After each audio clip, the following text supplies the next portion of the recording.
She signed every page of the divorce papers without flinching. No tears, no trembling hands, no begging. While Don Luciano Moretti sat across from her texting his mistress, Serena Ashford Moretti put her signature on 22 years of marriage with the same calm she once used to redesign an empire. He thought he was erasing her. He thought silence meant surrender. But the woman Luciano Moretti just cut loose had spent 2 decades watching, memorizing, and quietly building the very machine he believed was his alone. And now, for the first time in 22 years, Serena Moretti belonged to no one, which meant she was finally dangerous. If this story already has you hooked, hit that like button right now and drop a comment telling me what city you're watching from. I want to see exactly how far this story travels. Now stay with me, because what happens next will change everything you think you know about power, loyalty, and the woman every mafia boss in America just made the mistake of underestimating. The conference room on the 43rd floor of Moretti Global Holdings smelled like leather and cold air conditioning, and the particular kind of silence that only exists when powerful men have already decided something and are merely waiting for the formality to finish. Floor-to-ceiling glass on 3 sides. Lower Manhattan spread out below like a circuit board. The Hudson catching afternoon light in the distance, silver and indifferent. Serena had been in this room dozens of times. She had sat at this table during acquisitions, restructurings, negotiations with Port Authority commissioners and shipping conglomerates, and men whose names never appeared in any public filing. She knew every scratch on the mahogany surface. She knew the way the air handler cycled every 4 minutes with a low mechanical exhale, like the building itself was breathing through its teeth. Today she sat on the wrong side of the table. The papers were already there when she arrived. A thick stack, maybe 60 pages, paper-clipped in 3 sections, with fluorescent pink tabs marking the signature lines. Someone had done the work carefully. Every tab was precisely placed. Not a single page was out of order. Serena looked at the papers for a long moment without touching them. Luciano came in 4 minutes after her. He was dressed the way he always dressed for business. Dark charcoal suit, no tie, the top button of his shirt left open in a way that was calculated to seem relaxed. He was 61 years old and still physically imposing, thick through the shoulders, silver at his temples. He moved into the room the way he moved everywhere, like the space had been built around him, and everyone else was just filling it. He didn't look at her. He sat down across the table, set his phone face up in front of him, and reached for the folder at his elbow. The folder held his own copy of the documents. He opened it, flipped to the first section, and picked up his pen. "Counsel reviewed everything," he said. "The terms are straightforward." His voice was the same voice he used when he was explaining a port contract to a shipping commissioner, flat, professional. A voice that communicated that the decision had already been made, and this conversation was simply the administrative conclusion. Serena said nothing. She pulled the stack of papers toward her, turned to the first signature tab, and read. She read every line of every paragraph on every page she was expected to sign. She took her time. The air handler cycled twice. Luciano checked his phone twice. His jaw tightened slightly the second time, but he didn't speak. The terms were, as he had said, straightforward. She received the Westchester property, the smaller one, the weekend house she had never particularly liked, and a structured settlement paid across 5 years. No stock in any Moretti entity, no interest in any trust, no participation in any subsidiary or holding company. Her name would be removed from all shared accounts within 72 hours of signing. She turned to the last section, found the final signature tab, picked up the pen. Serena. He said her name the way someone says a word they've said so many times it's lost its meaning. The settlement is generous. The attorneys, I know what the attorney said. She signed the last page, set the pen down parallel to the edge of the paper stack, squared the corners with 2 fingers, slid the documents back across the table toward him. I read the documents, Luciano. I always read the documents. He looked at her for the first time since entering the room. She looked back. There was a long pause that she did not fill. His phone buzzed. He glanced down at it. A faint change moved across his face, something that was almost a softening, almost human, except that she had learned a long time ago that what looked like warmth on Luciano's face was usually just the reflection of something he wanted. He typed a short reply with his thumb, set the phone down again. Serena stood up. "The Westchester property," she said, pulling on her coat. "I'll be out by the end of the month. The security team will assist with the move." "I don't need assistance." She picked up her bag. She walked to the door. She did not look back. The elevator was empty. She pressed L and stood with her hands loose at her sides and watched the floor numbers descend. In the mirrored surface of the elevator doors, she could see her own reflection. 53 years old, dark hair pulled back, the kind of posture that came from spending 2 decades at tables where every signal mattered. She looked composed. She was composed. She had known about the divorce for 11 days, not because Luciano had told her, and not because she had read anything or hired anyone. She had known because she had been watching Luciano Moretti for 22 years, and 11 days ago he had begun moving with a specific kind of efficiency that she recognized from every major Moretti reorganization she had ever witnessed. The careful, methodical elimination of anything that might complicate a transition. She had simply been too close to understand, until recently, that she was the complication. The lobby was cool marble and security desks and the quiet movement of professionals who did not look directly at anyone. She pushed through the revolving glass door and stepped out onto the sidewalk. The car that was supposed to be there, the black Escalade, the driver who had worked for the Moretti family for 9 years, was not there. She stood on the sidewalk for a moment and let that register. Then she pulled out her phone and called her personal account manager at the private bank the Moretti family used for household accounts. The call went through. She identified herself.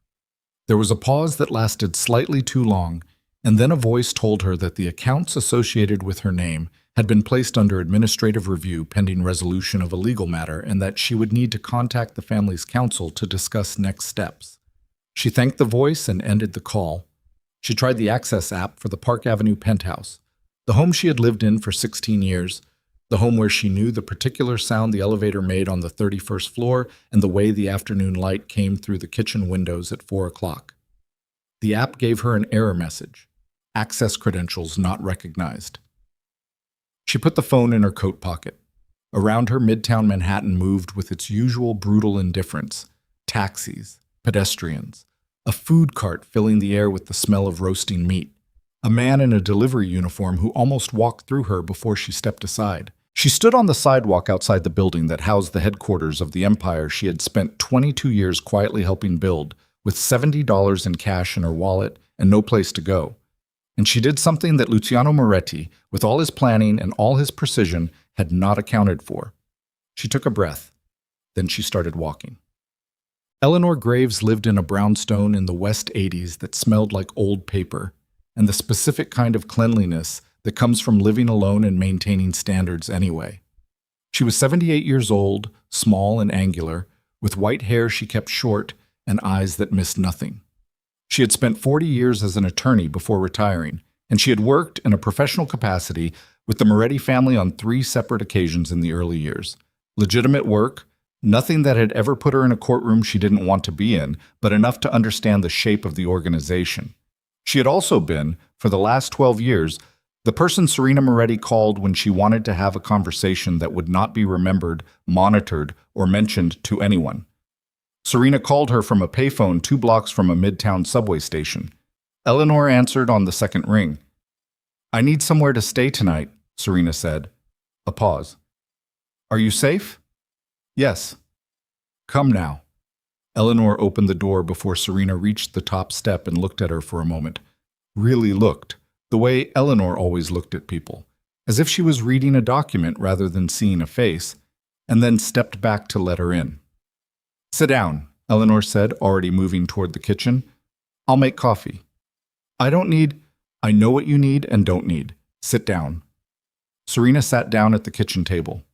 It was an old table, scarred wood, comfortable in the way that things get comfortable when they've been used honestly for a long time. She set her bag on the floor beside her chair. Eleanor made coffee with the focus of someone who believed the task deserved attention. She put a cup in front of Serena and sat down across from her. "Tell me," Eleanor said. Serena told her. She kept it factual, chronological, without editorializing. The conference room, the papers, the car that wasn't there, the accounts, the penthouse, the $70. Eleanor listened without interrupting. When Serena finished, Eleanor picked up her coffee cup and held it in both hands and looked at the table for a long moment. "The timing," Eleanor said. "Yes. He didn't do this because of the other woman." "No." Eleanor set her cup down. "He did this because something is happening and he needed you removed before it happened." "That's what I think." "What's happening?" "I don't know yet." Eleanor nodded slowly. She pushed back from the table and went to the cabinet beside the refrigerator, the one that looked like it held dry goods but actually held a fireproof document box, and came back with a notepad and a pen. She set them on the table in front of Serena. "Start writing down everything you remember," Eleanor said. "Every meeting you attended in the last 2 years, every conversation you overheard, every number that struck you as unusual, every name that came up more than once in contexts where it shouldn't have." She paused. "You were in that building for 22 years, Serena. You were in every room that mattered. You know more than you realize you know." Serena picked up the pen. She wrote for 2 hours and 40 minutes without stopping. The list was 12 pages long when she finally put the pen down. She read through it twice. The second time, she began circling things with the pen, not because she understood them yet, but because they appeared more than once, or because they appeared in proximity to each other in a way that her mind kept returning to. Port Authority contacts in Newark, Baltimore, and Savannah.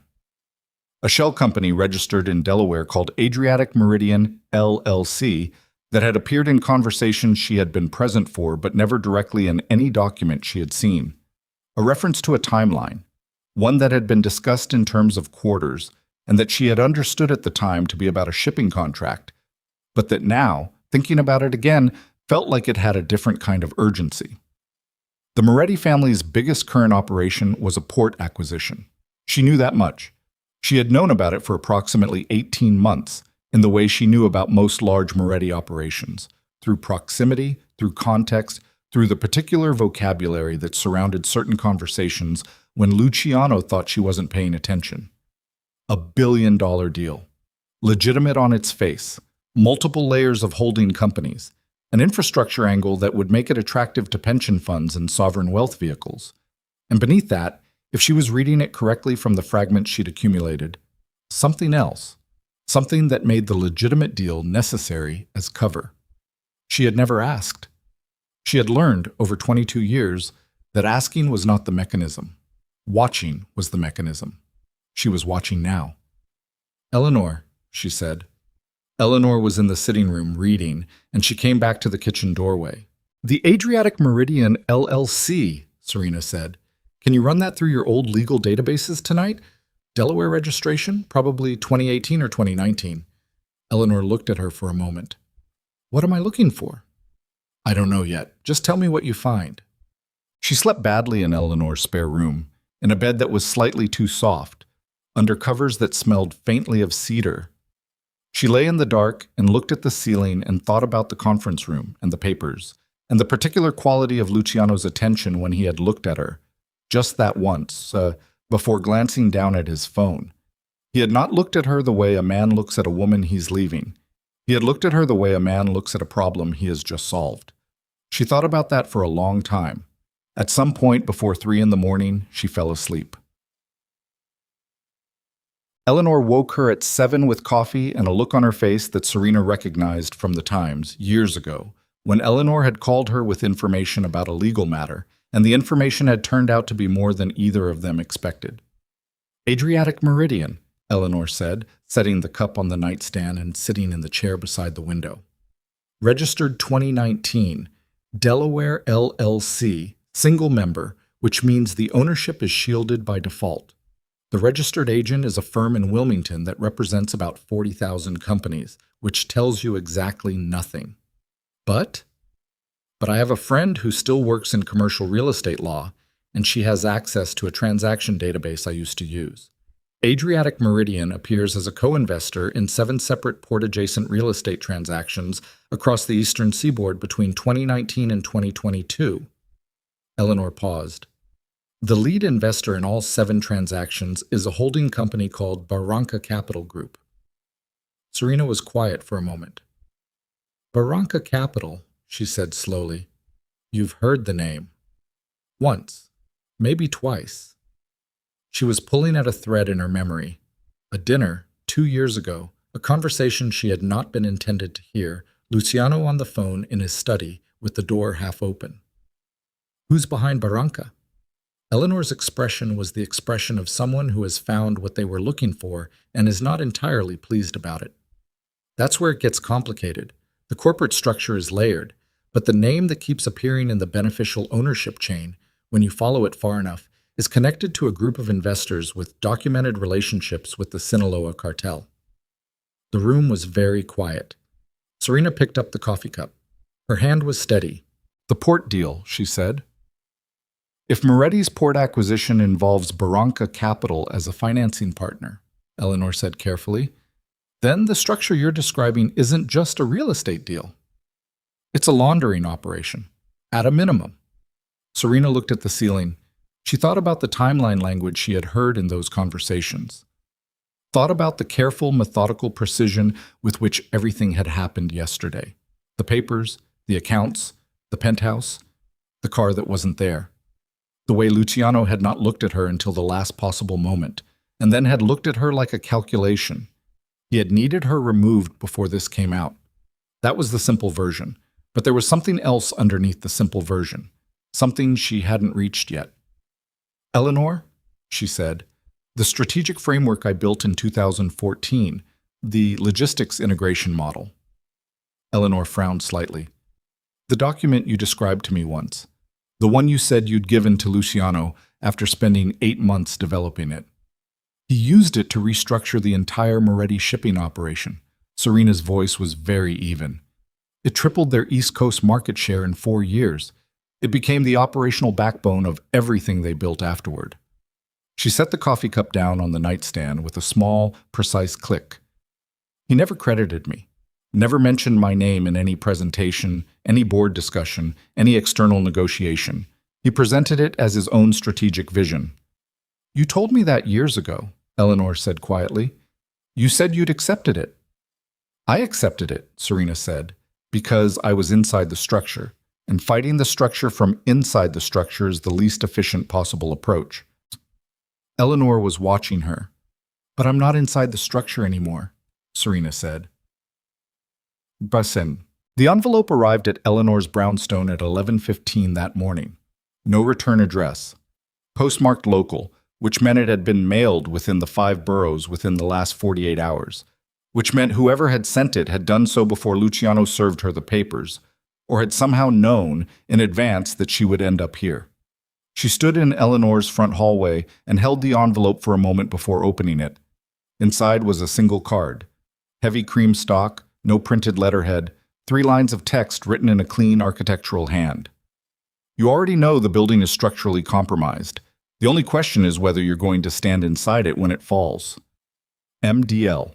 Beneath the initials, a phone number. Eleanor appeared in the hallway doorway and looked at the card. "MDL," she said. Serena didn't answer immediately. She was looking at the initials, and at the handwriting, and at the particular weight of the cream stock, and she was thinking about something that she had not thought about in a long time. A conversation she had heard secondhand maybe 5 years ago from a woman who had been at a business conference in Geneva and had mentioned, in passing, the name of the most strategically sophisticated criminal organization on the eastern seaboard that wasn't the Moretti family, the De Luca family. Don Matteo De Luca. She turned the card over. The back was blank. "He has the blueprint," she said. The words came out quiet, almost to herself. "What blueprint?" "The 2014 framework." She looked up at Eleanor. "This note implies he already knows what I built. He already knows the structural weakness in Luciano's operation, because the operation runs on a framework I created, and he has access to that framework." She paused. "The only person who should have had access to that document is Luciano." Eleanor's expression went through several careful stages. Which means someone gave it to him." Serena looked back down at the card. "Or he took it. Either way, he's been watching this situation long before yesterday." Her phone, Eleanor's landline, which was the only number she'd given anyone, rang once. She didn't answer it. She was still looking at the card. MDL had known about the divorce before she had signed the papers. He had known she would end up here, or somewhere like here, outside the structure, cut off, with nothing but 22 years of accumulated knowledge and nowhere to apply it. He had sent this card not to inform her. He had sent it as an opening. She thought about the port deal, the Barranca Capital connection, the cartel money, the timeline. She thought about 12 pages of handwritten notes and everything she still hadn't sorted through. She thought about Luciano's face across that conference table, the single moment of eye contact, the calculation she had seen moving underneath it. She thought about the fact that someone had spent years watching her from the outside of the structure while she spent years watching everything from the inside, and that somehow, in the space of one afternoon, those two perspectives had just been pointed at the same problem from opposite directions. She picked up Eleanor's phone and dialed the number on the card. It rang twice. "I was wondering how long that would take," said the voice on the other end. Deep, unhurried, with the particular cadence of someone who speaks carefully because they've learned that speed is rarely an advantage. "Mrs. Moretti." "It's just Serena," she said. "I signed the papers yesterday." A pause that felt less like hesitation and more like acknowledgement. "Then we have a great deal to discuss." "You have my document," she said. "The 2014 Strategic Framework. How?" Another pause. When he spoke again, his voice carried something she hadn't expected. Not quite respect, because respect was easily performed. Something more specific than that. Something closer to recognition. "I've had it for 3 years," he said. "I've been waiting for the right moment to tell you." The hallway was very quiet. Eleanor had disappeared back into the sitting room. Through the window at the end of the hall, Serena could see the street, a woman walking a dog, a delivery truck pulling up to the building across the way, the ordinary texture of a city that didn't know or care what was happening inside this brownstone on this particular Wednesday morning. 3 years, Serena said. "The man who gave it to me wanted something in return," Matteo De Luca said. "I haven't decided yet whether what he wanted was worth what he gave me." "Who gave it to you?" The pause this time was longer. When he answered, the single word landed in the quiet hallway like something solid and irreversible. He said a name. And Serena understood, in the space of a breath, that the divorce hadn't been the beginning of this. It had been the end of something that had been in motion for a very long time, something she had been standing in the middle of without knowing, something that had been built around her and used her and had now decided it no longer needed her, except that it did. Which was, she was beginning to understand, the only reason she was still alive. The Moretti estate sat 12 miles outside the city, on a hill that had no business being as quiet as it was. The grounds were walled, old stone, 12 feet high, the kind that had been there long enough to have moss growing in the seams. And inside those walls was a world that operated on its own clock, its own weather, its own gravity. Celine had grown up inside those walls. She knew the sound the gravel made under tires at different speeds. She knew which lights in the main house stayed on past midnight and which ones meant Lucienne couldn't sleep. She knew the way the wind came off the hillside in late afternoon and moved through the cypress trees along the east wall with a sound like something breathing. She hadn't been back in 3 years. The SUV pulled through the main gate and up the long drive, and she sat in the back with her hands in her lap and her leather folder on the seat beside her, and felt the particular sensation of a place recognizing you, not warmly, exactly, but with the deep indifference of stone and wood and old light that has outlasted every feeling anyone has ever had inside it. Lucien was already out of his vehicle and on the front steps when her door opened. He waited while she got out, while she smoothed the front of her blouse, while she looked up at the facade of the house she'd left at 28, with a suitcase and a plan, and no good way to explain either to the man standing in front of her.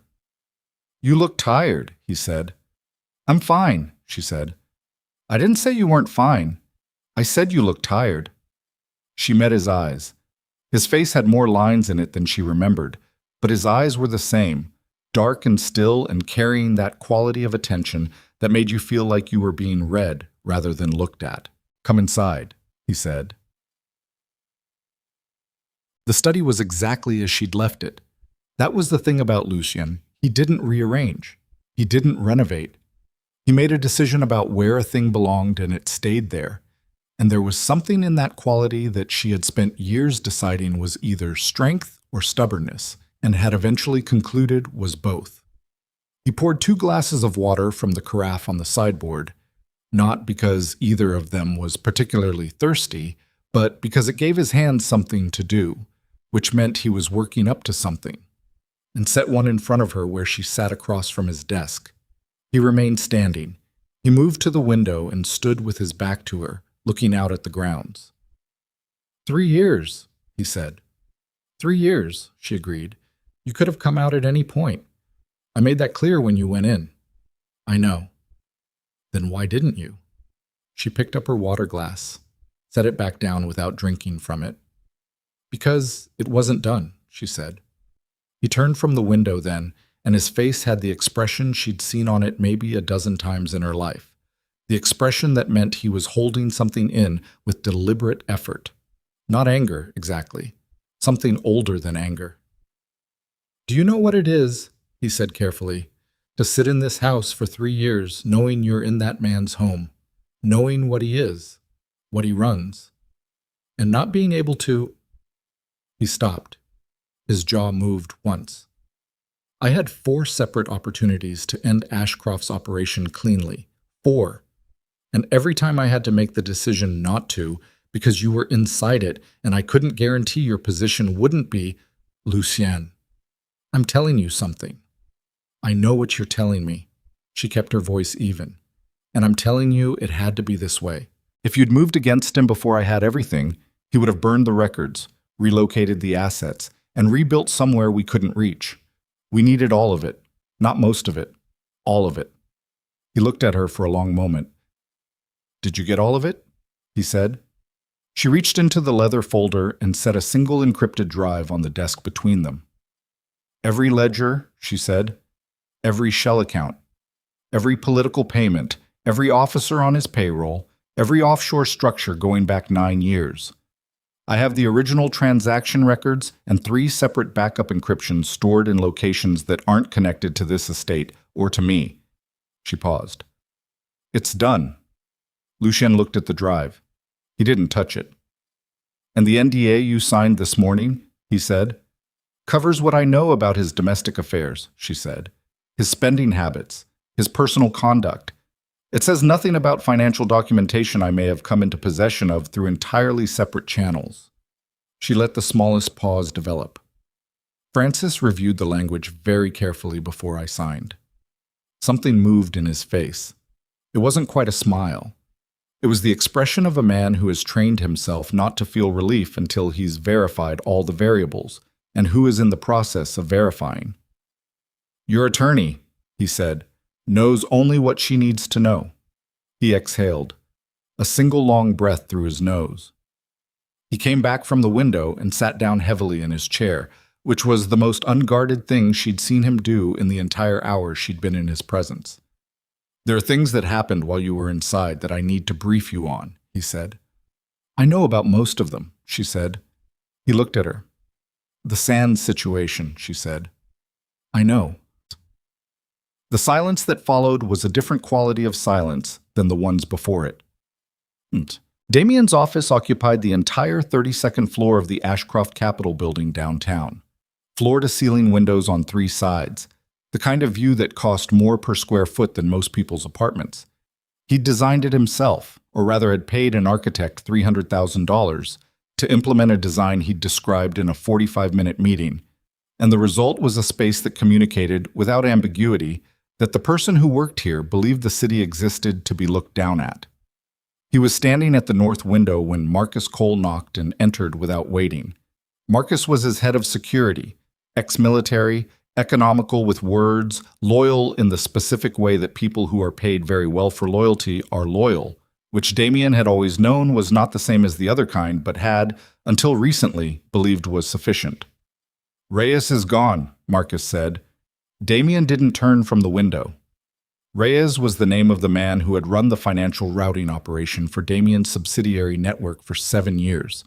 A man who knew things that would require extraordinary legal resources to conceal, and who had until 72 hours ago been reliable. Gone how? Damien said. Gone as in his apartment's empty. His accounts are cleared and nobody on his known contact list has heard from him. Did he run or was he taken? Marcus paused. The pattern looks voluntary. Damien turned from the window. People don't voluntarily disappear from my organization, Marcus. People with good enough reasons do, Marcus said. Damien crossed to his desk and sat. He looked at his CFO's latest report, open on the screen in front of him, and the numbers had the quality of something written in a language he was losing his ability to read. He understood what each figure meant individually. He was having increasing trouble understanding what they meant collectively. Find him, he said. Working on it. Not working on it. Find him. Today. Marcus nodded once and left. Damien sat alone in his 32-floor office with his view of the city and his 3 active audits and his eroding contact list and the steadily increasing weight of the specific fear that every man in his position eventually faces. Not the fear of being caught, but the fear of having been played. Of having been, for a period of time he couldn't yet calculate, not the predator he believed himself to be, but the prey. He pulled up Celine's name in his contacts again. He stared at it for 90 seconds. He closed the screen. He called Vanessa instead. Kiss. Vanessa answered on the second ring, which meant she'd been waiting for it, which was a small thing and should not have bothered him and did anyway. I need to see you, he said. Not at the apartment. Somewhere. I know somewhere, she said. Her voice had a quality he couldn't identify. Careful. Calibrated. The restaurant on Mercer. Private room in the back. 1 hour. He was there in 40 minutes. The private room in the back of the restaurant on Mercer was genuinely private. No windows, a single entrance, the kind of space that was rented by people who needed to have conversations they didn't want remembered. Vanessa was already seated when he arrived, which meant she'd either left immediately after the call or she'd already been nearby. She was dressed differently than she'd been that morning. Something had changed about her presentation. Less of the careful glamour, more of a quality he struggled to name. She looked, he realized slowly, like herself, whatever that meant, like a version of her that didn't perform. He sat down, didn't order, looked at her across the table. What do you know? He said. About what specifically? She said. About why my operation is being taken apart piece by piece while I'm standing there watching it happen. She held his gaze. Damien, don't. His voice came out harder than he'd intended, which meant he was more frightened than he was allowing himself to feel. Don't do the thing where you soften it. I need to know what you know. Vanessa was quiet for a moment. Her hands were flat on the table in front of her. She had very still hands, he realized.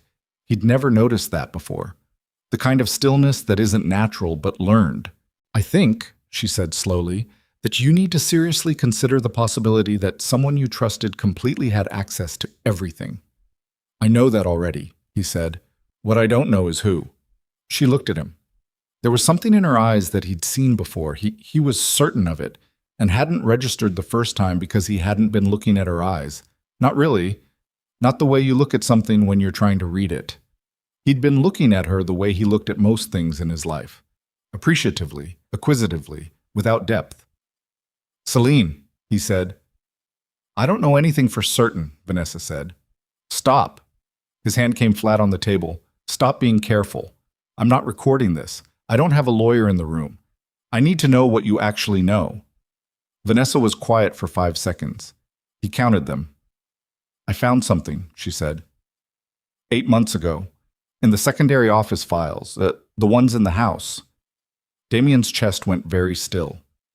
What kind of something? He said. A copy of a routing schema. She kept her voice low and even, without inflection.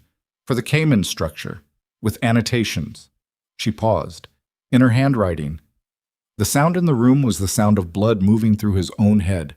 You didn't tell me, he said. I wasn't sure what it meant. 8 months ago, he said.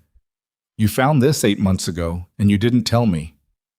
I was scared, she said, and it was the first thing she'd said in the conversation that had the quality of absolute truth, raw and unpolished, and sitting between them like something dropped. I didn't know what you'd do. I didn't know if it was connected to... I didn't know what it meant, Damien. I still don't. He looked at her for a long time. The room was very small. The walls were close. "Where is it now?" he said. "The copy." "I photographed it and destroyed the original," she said. "The photographs are secure." "Give them to me." She shook her head, very slightly. "Not yet." "Vanessa." "Not yet," she said again, and her voice had a quality he'd never heard in it before. A flatness, a solidity, like a door closing. "Because if I give them to you right now, I have nothing, and I need to not have nothing." He stared at her. Something was shifting in the room. Some balance he hadn't been aware of had moved, and he couldn't locate the new center of gravity. "What do you want?" he said. "I want to know you're not going to cut me out of this," she said. "Whatever this is, whatever's coming, I want to be inside it, not handed a severance check and pointed at the door." She met his eyes. "I've been beside you for 4 years. I know things. About you, about the operation, about people you've dealt with. I need to know that counts for something." "It counts," he said. "I need more than that." He breathed, in through the nose, out through the mouth. "You'll get more than that," he said, "after you give me the photographs." She studied him. She was very good at reading people. Better than he'd given her credit for, better than he'd needed her to be, which was why he'd never paid full attention to the capacity. He could see her running the calculation, verifying the terms, deciding whether the word of a man whose empire was currently being dismantled piece by piece was worth anything. She reached into her bag and set a memory card on the table. He took it. "There's something else," she said. He looked up. "I heard his name," she said, 3 weeks ago, at the Monaco meeting you sent me to in your place. One of the council members mentioned it in a context that didn't make sense to me at the time." She stopped. "Vittorio Sands." The name landed in the room with the particular weight of a name that you already know but haven't said out loud in a long time. Damien set the memory card on the table in front of him. He looked at it. "What context?" he said. "He mentioned Ashcroft Capital," Vanessa said carefully. "And then he said—" She pressed her lips together briefly. "He said something like, 'The pieces are exactly where they should be.'" Damien did not speak. Vittorio Sands was a council member of 40 years standing in one of the oldest organized networks in the country. A man who was present at every major negotiation but appeared to initiate none of them. A man who had been, as far as Damien had ever known, neutral. The kind of neutral that meant he served as an arbiter when factions collided. The kind of neutral that made you feel, when you were in his presence, that he was the one person in the room with no stake in the outcome. The pieces are exactly where they should be. Damien picked up the memory card and put it in his breast pocket. "Don't tell anyone you told me this," he said. "Obviously," Vanessa said. He stood up. He moved to the door. He stopped with his hand on the frame and stood there for a moment with his back to her, feeling the particular weight of a man who has just received information that changes the shape of everything he thought he knew. "Damien," Vanessa said behind him. He didn't turn. "Be careful," she said. "Whatever you're thinking of doing, be careful." He walked out. The next 48 hours produced a particular kind of clarity, the kind that arrives not from understanding more, but from understanding, finally, the shape of what you don't know. Damien moved through those 2 days with the carefully controlled urgency of a man who has learned that running in any direction without knowing where you're running is more dangerous than standing still. He verified the photographs from the memory card. The handwriting was Celine's. The routing schema was accurate in a way that required either extraordinary access or extraordinary intelligence, and possibly both. He reached out, through channels careful enough that he believed they were untraceable, to 2 former council associates who owed him proximity, if not loyalty. Both of them confirmed, separately and without knowing they were confirming the same thing, that Vittorio Sands had been unusually active in the past 18 months, meeting with families he had no historical relationship with, moving money through intermediaries that didn't fit the patterns of his established operations. Neither of them could tell Damien where the money was going. He sat in his apartment, not the house which he'd vacated 2 weeks before the divorce proceedings on the advice of his attorneys, and spread what he knew across the dining table in the form of notes on paper, because he didn't trust screens anymore. didn't trust anything that could be accessed from a distance, and paper was at least honest about what it was. What he had. Evidence that Celine had documented his financial architecture during their marriage. Evidence that Vittorio Sans had described him, or Ashcroft Capital, which was the same thing, as a piece on a board positioned where it should be. Evidence that his operation was being systematically pressured from a direction he couldn't fully locate. What he didn't have. Any understanding of whether Celine was working with Vittorio against him or independently. Any understanding of what Vittorio's end goal was. Any understanding of how long any of this had been in motion before he'd noticed it. He thought about the courthouse steps, the convoy, Lucien Moretti's face as he climbed toward Celine with the precision of a man who has arrived exactly when he intended to. Princess. He'd assumed, after the initial shock had metabolized, that Celine's connection to Moretti was personal. Family, history, nothing more complex than that. He'd assumed it because it was the simplest explanation, and also because it was the explanation that left him with the least to worry about. A woman with a powerful godfather was a complication.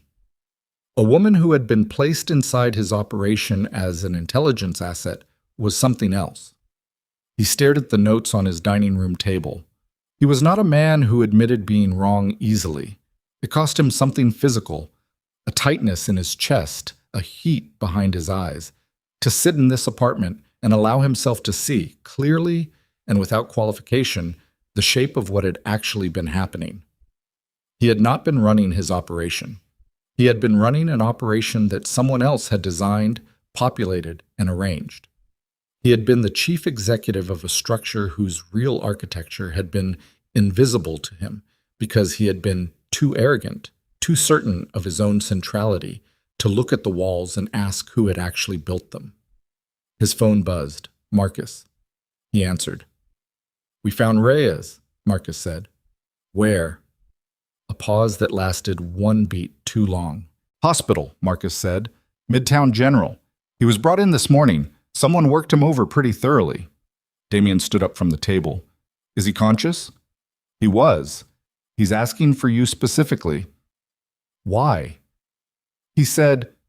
Marcus paused again, and this time the pause had a quality that Damien didn't like, a quality of a man deciding whether to say the thing exactly as it was said to him.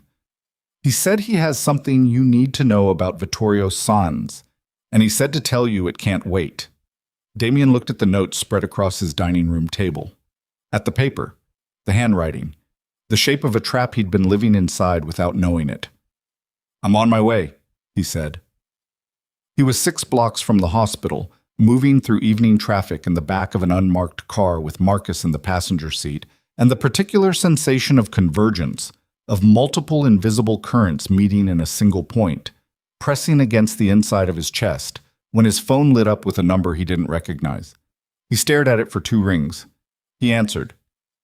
"Mr. Ashcroft." The voice on the other end was unhurried and warm, in the way that expensive things are warm. Surface temperature only, nothing underneath. "I apologize for the unconventional contact. My name is Vittorio Sans." The car moved through traffic. The city lights streaked past the window. "I know who you are," Damien said. "Of course you do," Vittorio said. "You're a careful man, or you've been trying to be." A pause, a sound that might have been the beginning of a smile.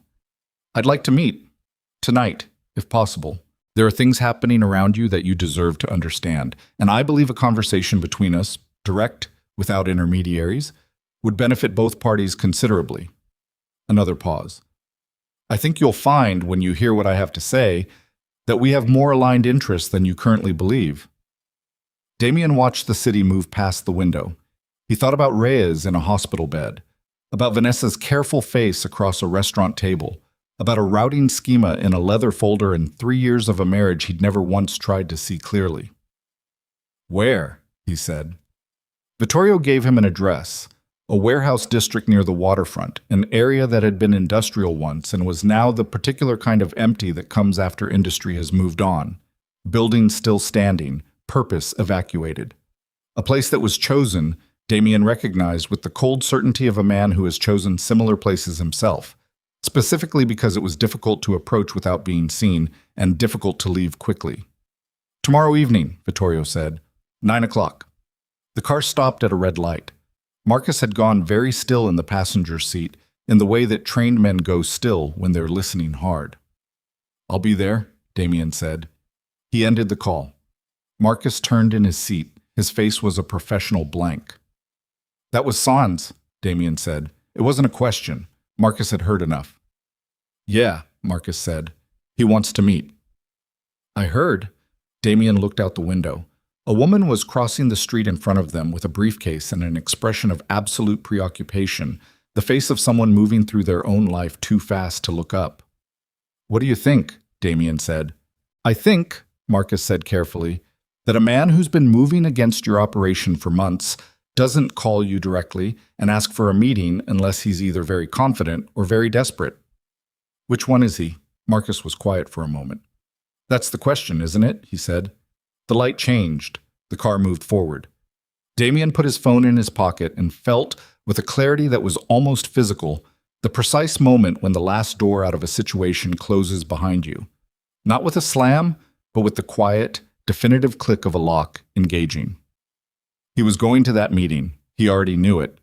Whatever Vittorio Sans had to say, whatever arrangement he was going to propose or trap he was going to set, Damien was going to walk into that waterfront warehouse because the alternative was to keep sitting in his apartment staring at paper and waiting for the walls to finish closing in.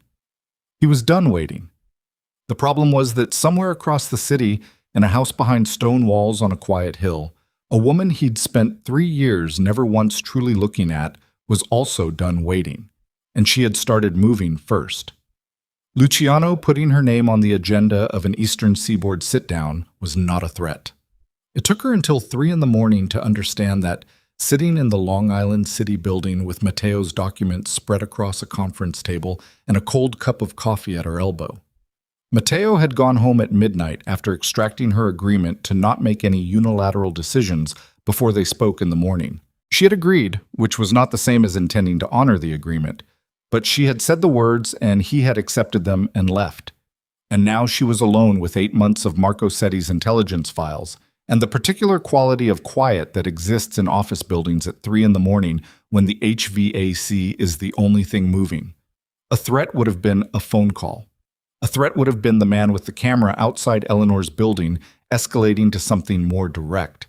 A threat would have been any of a dozen things Luciano could have done if his primary objective was intimidation. Putting her name on the agenda of a sit-down with every major East Coast family was something else entirely. It was a trial. She understood that at 3:17 in the morning, and the understanding arrived not as fear, but as a cold, clarifying recognition. The feeling of a fog lifting to reveal terrain that had always been there, just obscured. Luciano was going to put her in front of the most powerful organized crime leadership on the Eastern Seaboard, and he was going to characterize her actions, leaving, going to De Luca, whatever Setti had told him she knew, as a betrayal. A violation of Mafia code, the kind of conduct that families dealt with collectively when the individual involved was too dangerous to leave unaddressed. He was going to use the sit-down to build consensus around the idea that Serena Ashford Moretti was a threat to the stability of the entire Eastern underworld. And if he succeeded in building that consensus, it would not matter how much she knew or what she could prove. She pulled Setti's files toward her and started from the beginning. By 6 a.m, she had read everything. The files were not what she had expected. She had expected intelligence, strategic assessments, organizational charts, communication intercepts. And those things were there. But they were threaded through with something else, a chronology. A detailed, almost compulsive chronology that Marco Setti had maintained across 38 months, documenting decisions, conversations, and financial movements within the Moretti organization with the specific focus of someone who was building a record. Not for Matteo De Luca. She understood that within the first 20 pages, Setti had been building a record for himself, a survival document, a thing he could produce if the moment arrived when his position inside the Moretti organization became untenable.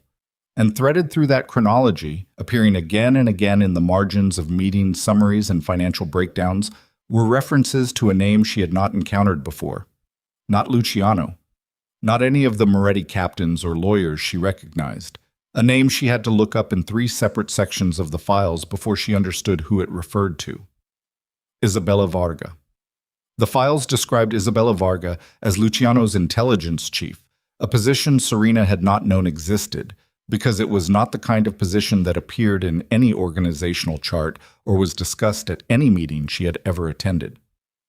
According to Setti's chronology, Isabella Varga had held this role for 6 years, operating outside the formal family structure, reporting directly and exclusively to Luciano.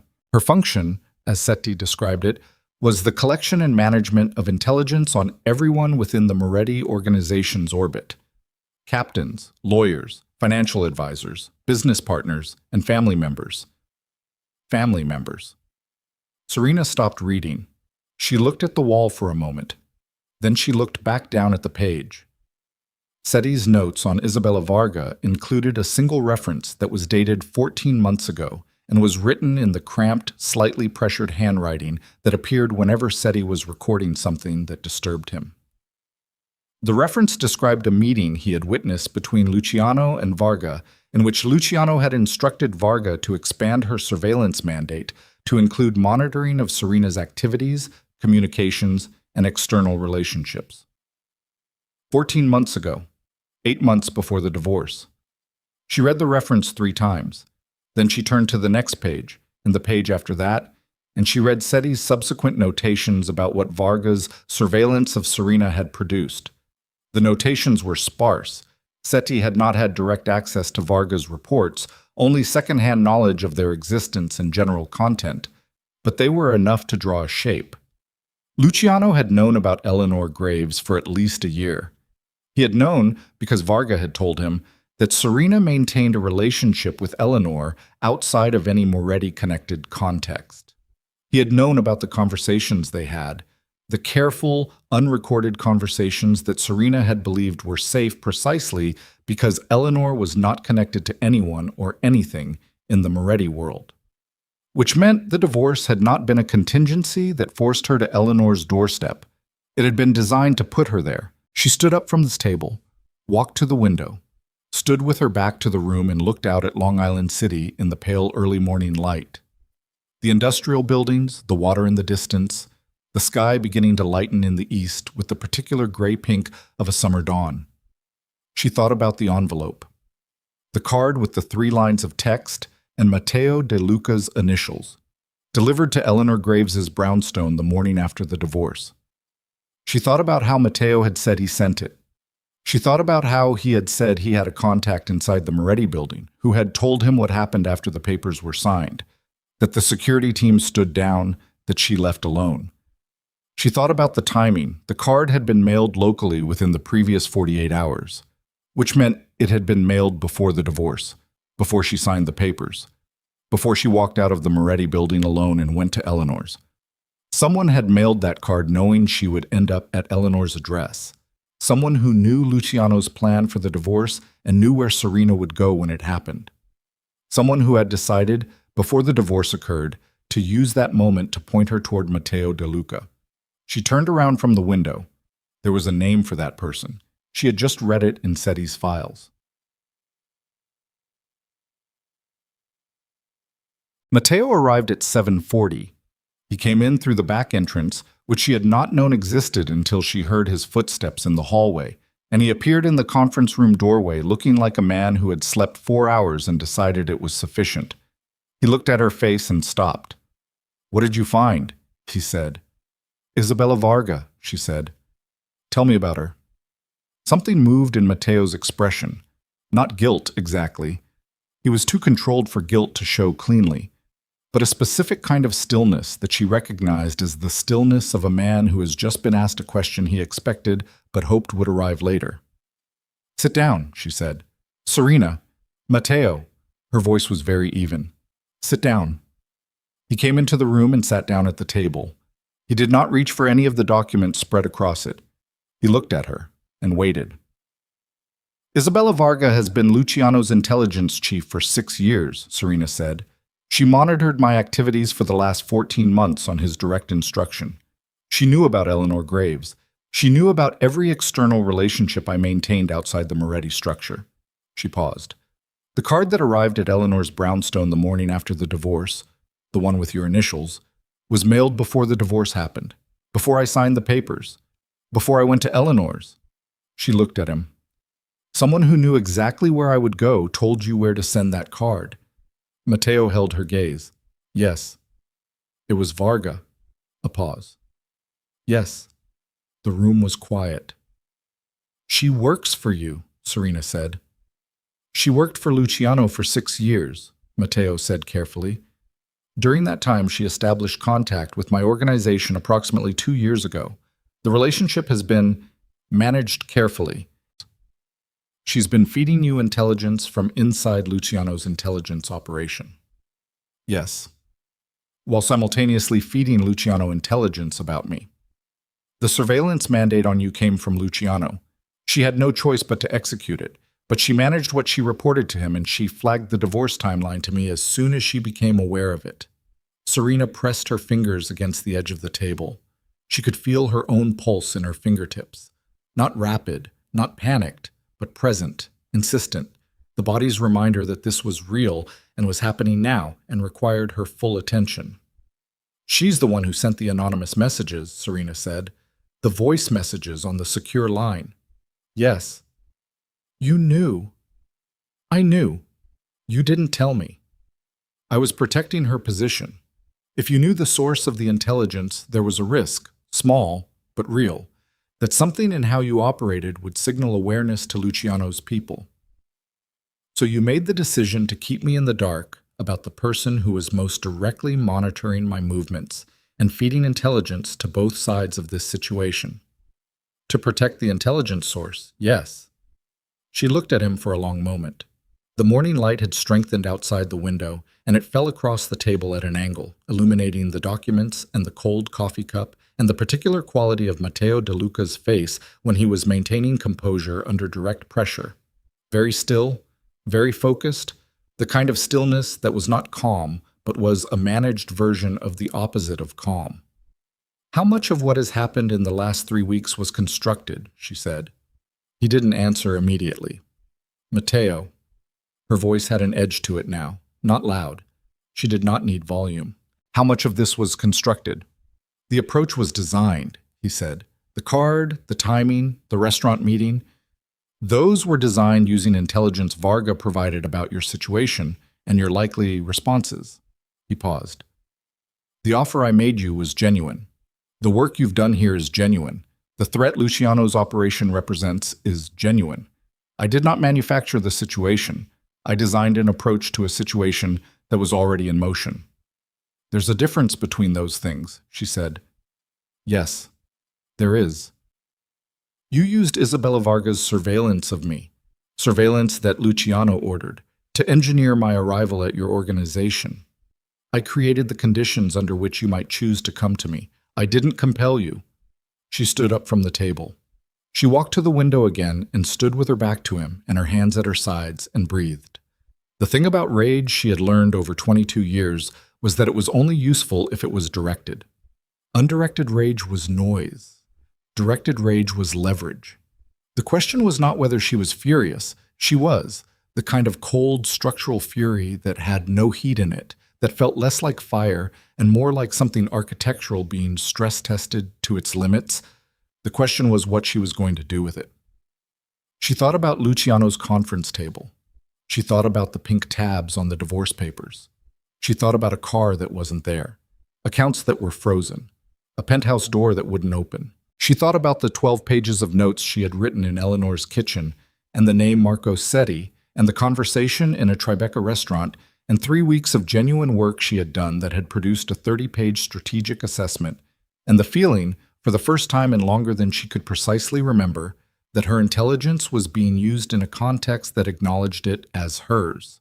She thought about the fact that both the man behind her and the man who had divorced her had, in different ways and for different reasons, constructed situations designed to make use of her capabilities without her full knowledge or consent. The difference, she decided, was not in the construction. The difference was in what they were building toward. She turned around. The sit down tonight, she said. Where? Matteo looked at her carefully. A private club in Midtown. Neutral territory. The Carlyle Group, not the investment firm, a different organization with the same name that maintains a facility for exactly this kind of meeting. Who will be there? Representatives from the Castellano family, the Ferraro family, the Toscani operation out of Philadelphia, the Brannigan syndicate from Boston. He paused. Approximately 30 people. Senior leadership from each organization, plus their respective counsel and security. And Luciano. What's he telling them I did? That you violated Moretti family confidentiality by bringing sensitive organizational intelligence to a rival family. That your actions represent an active threat to the stability of existing alliances. He paused. He's framing it as a loyalty question, a conduct question. He's framing it as a criminal tribunal. Informally, yes. She looked at the documents on the table, looked at SETI's chronology, looked at her own handwriting in the margins where she'd been making notes since 6 in the morning. I want to be there, she said. Serena, I want to be there at the sit-down tonight. Matteo was quiet for a moment. You understand what that means. If you walk into that room, you are confirming everything Luciano is telling them about the threat you represent. You become the subject of the tribunal, not just the absent party it's being held about. I understand. The families have no obligation to hear you. Luciano controls the agenda. I know. There are 30 people in that room who have spent their careers making problems disappear, Serena. If the consensus goes against you, then it goes against me. She looked at him.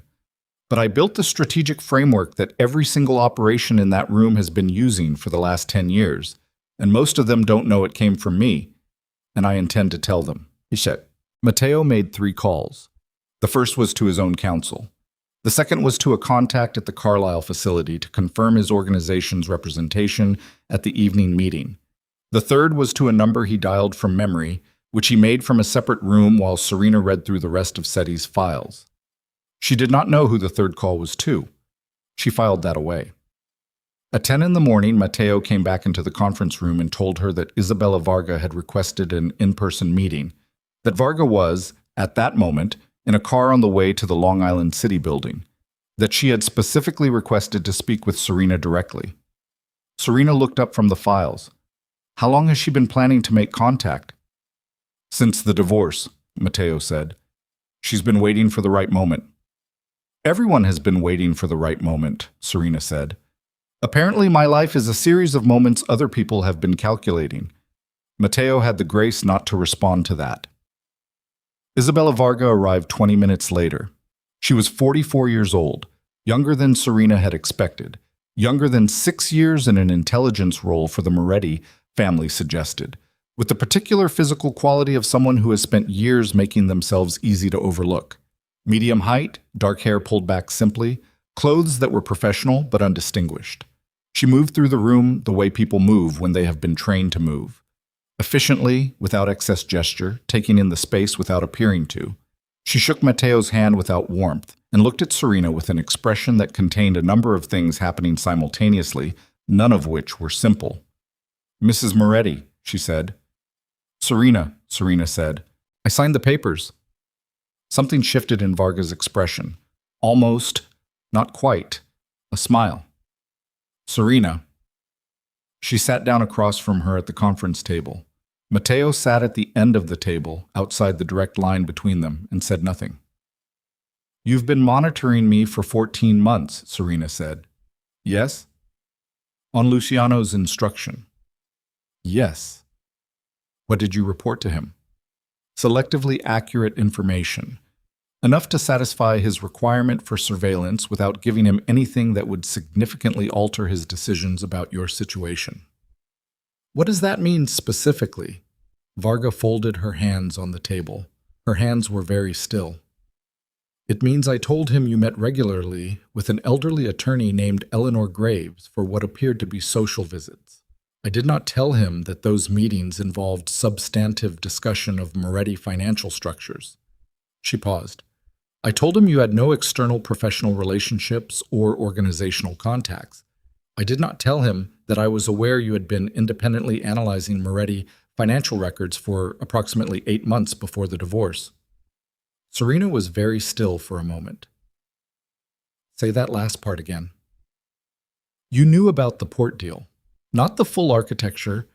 You didn't have access to the Barranca layer, but you understood that the port acquisition was structured in a way that didn't align with standard investment logic.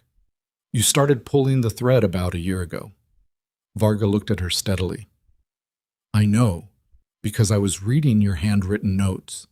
You left them in the Westchester house, in the study, in the second drawer of the desk. You wrote in pencil, and you erased them, but the impressions remained on the pages below. Serena sat with that for a moment. You knew I was building a picture, she said. I knew you were building a picture. And you didn't tell Luciano. No. Why? Varga was quiet for a moment. When she spoke, her voice had a different quality, still controlled, but the control had a different texture, like something underneath it was moving. Because I spent 6 years documenting what Luciano Moretti does to people who become inconvenient. I have files, not SETI's files, my own files, that document 23 separate instances over 6 years in which people who represented problems for the Moretti organization were removed from the situation in ways that were designed to look like accidents, departures, or natural conclusions. She paused. I knew you were building a picture. I made the decision that you deserved the chance to finish building it before he took it away from you. The room was very quiet. The anonymous messages, Serena said. The voice messages. Yes. The card to Eleanor's address. I gave Matteo the address and the timing. The card was his idea. Serena looked at Matteo. He met her gaze without flinching. It seemed like the kind of thing that required a human touch, he said, with the particular dry precision that she was beginning to understand was his version of humor. She looked back at Varga. What's in your files, the 23 instances? Varga reached into the bag she had brought and set a hard drive on the table. It was a standard external drive, the kind that cost $40 at any electronics store, but the weight of it as it landed on the table had a different quality, the weight of something that had been carried carefully for a long time. Everything, Varga said. Financial records, communication logs, surveillance footage in 3 cases, a full documentation of the intellectual theft, your 2014 framework, the specific meetings in which Luciano presented it as his own work, the financial outcomes attributed to his strategic vision that were directly produced by your model. She paused. And the Barranca capital structure, all of it. The full ownership chain, the cartel connections, the capital routing mechanism, the 3 structural vulnerabilities. She looked at Serena. Including the specific meeting, 8 months ago, in which Luciano told his operations team to use the framework without consulting you because, and I'm quoting directly, bringing her in would mean explaining what we built, and that is not a conversation I intend to have. Serena looked at the hard drive. Why are you giving this to me? She said. Because tonight Luciano is going to walk into a room full of people who have power over your life, and he is going to describe you as a liability and a threat.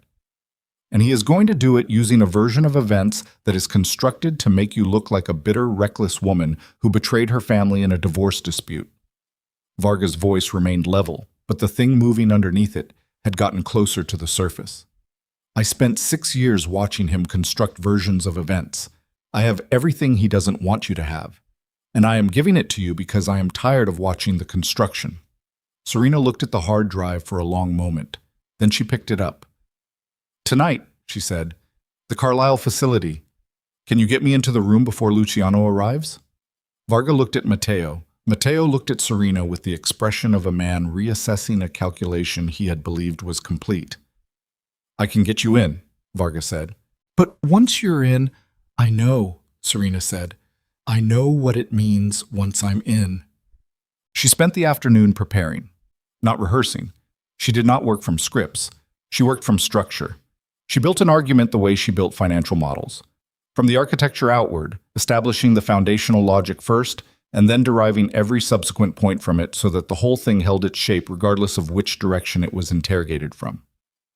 The foundational logic was simple. The Eastern Seaboard families were not Luciano's allies. To They were adjacent interests who maintained relationships with the Moretti organization, because those relationships were profitable. If the Moretti organization's primary current initiative was a structurally compromised money laundering operation that was going to surface in federal anti-money laundering screens within 6 weeks of closing, then those adjacent interests had a direct material stake in knowing about it, not because of loyalty to her, not because of any abstract principle of fairness or credit attribution, because their capital and their operations were adjacent to a structure that was going to fail, and failure had a blast radius. She would not appeal to their sense of justice. She would present them with information relevant to their financial self-interest and let them draw the conclusions that information required. Matteo found her at 4 in the afternoon, sitting at the conference table with 3 pages of structured notes in front of her, and sat down across from her without being invited. "I need to tell you something," he said. She looked up. "Setti called again an hour ago. He's going to the sit-down tonight, not as Luciano's consigliere. Luciano cut him out of the preparation." He paused. "He's going independently. He's going to try to position himself with the other families before Luciano can define the narrative." "What's his play?" "He's going to offer to cooperate with any family that wants intelligence on the Barranca operation. He'll try to sell himself as the insider with the clearest picture of the structure." "He doesn't have the clearest picture," Serena said. "I do, and Varga does. He doesn't know about Varga's files." "Does Luciano know Setti is going independently?" "Not yet." She was quiet for a moment. 3 people in that room tonight will each believe they have the most valuable intelligence about the Moretti operation. Luciano will believe he controls the narrative. Setti will believe he has the insider access, and I'll have Varga's documentation. She looked at Matteo. "The only wild card is which one the room believes." "Rooms like this believe the person who scares them least," Matteo said. "The families don't want conflict. They want stability. Whoever can offer the clearest picture of how to achieve stability without exposure will control the room. Then I need to be that person." "Serena." His voice had a quality she hadn't heard from him before. Not warning, not strategy. Something closer to the way people sound when they are about to say something true that they would prefer not to have to say. "What Luciano has told the families is that you represent a threat to their collective security. If you walk in there and deliver a strategic presentation, no matter how accurate, the first response is going to be fear. Unfamiliar people with intelligence are always threatening in that context. You have to understand that some of the men in that room tonight may decide that the simplest solution to an uncomfortable situation is the most permanent one. I know. If I brought you in under my protection as a member of my organization's delegation, no," she said, "I'm not going in as your asset. I'm going in as myself." "That's more dangerous." "I know that too." She looked at him. "The version of me that needs your protection to walk into a room is not the version of me that survives tonight. Do you understand that?" He was quiet for a long moment. Then he nodded, once, with the kind of deliberateness that meant he understood, and was filing his own assessment of the risk somewhere where it wouldn't interfere with her decision. "Varga will be there," he said. "She'll be in the room in her capacity as Luciano's intelligence chief. He doesn't know she's turned. If you need her, I won't signal to her. It'll compromise her position." "Then what do you need from me?" She looked at her 3 pages of notes, looked at the hard drive sitting at the edge of the table, thought about 22 years and 12 pages of handwritten notes, and a card with 3 lines of text, and a voice on Eleanor's landline saying a name she hadn't expected. "I need you to make sure that when I walk out of that room," she said, "there's a federal contact waiting to receive what's on that drive." Matteo studied her. "You're going to give them the whole thing tonight. If I go into that room and deliver the presentation I'm planning and walk out with the room's attention, which is the best-case outcome, then Luciano is going to spend the 48 hours after that trying to destroy what I've built. Every hour I wait after tonight is an hour for him to move." She picked up the hard drive and turned it in her hands. "The federal contact needs to receive this material before Luciano understands what happened in that room." "I'll have someone outside the building," Matteo said, "the moment you're out." She nodded. She went back to her notes. At 6:15, she put on the jacket she had bought that afternoon. Not borrowed, not left over, something she had chosen herself with her own money that Matteo had advanced against her first month's consulting fee. and she looked at herself in the window's reflection and thought about nothing in particular, and then she thought about everything, and then she put both of those things away. At 6:45, the car arrived. At 7:30, Serena Ashford walked through the front entrance of the Carlisle facility in Midtown Manhattan, alone, without announcement, wearing no visible indication of any organizational affiliation, carrying nothing but a slim briefcase that contained 3 pages of handwritten notes and a $40 external hard drive. The man at the door, large, in a suit, with the specific quality of stillness that meant he was security, looked at her. "Serena Ashford," she said, "I'm on the agenda." He checked a list, found her name. Because Luciano had put her on the agenda, which meant she was expected, which meant she was admitted. The irony of that was almost perfect. She walked into the room. It was a large space, a private dining room converted for meetings, with a long table at the center and chairs arranged along both sides and at both ends. Approximately 20 people were already present, with more filtering in behind her. Men in their 50s and 60s, mostly, with the particular quality of physical ease that comes from having occupied positions of authority for a long time. Lawyers in careful suits at the margins, security flanking the walls. She found a seat at the side of the table, not at the end, not prominently placed, just a chair at the table's middle, and she sat down and put her briefcase on the floor beside her chair and folded her hands on the table and waited. She saw Seti enter 5 minutes later. He saw her from across the room and stopped walking for a moment. A fractional hesitation, the hesitation of a man who has just discovered that a variable he thought he understood has changed its position on the board. Then he continued to his seat. She saw Varga enter 8 minutes after that, in the company of 2 men she recognized as senior Moretti security. Varga's eyes moved across the room with professional efficiency, cataloged everything, reached Serena, and passed on without pausing. She saw the door at the far end of the room open at exactly 8 o'clock. Luciano walked in. He was dressed the way he always dressed, dark charcoal suit, top button open.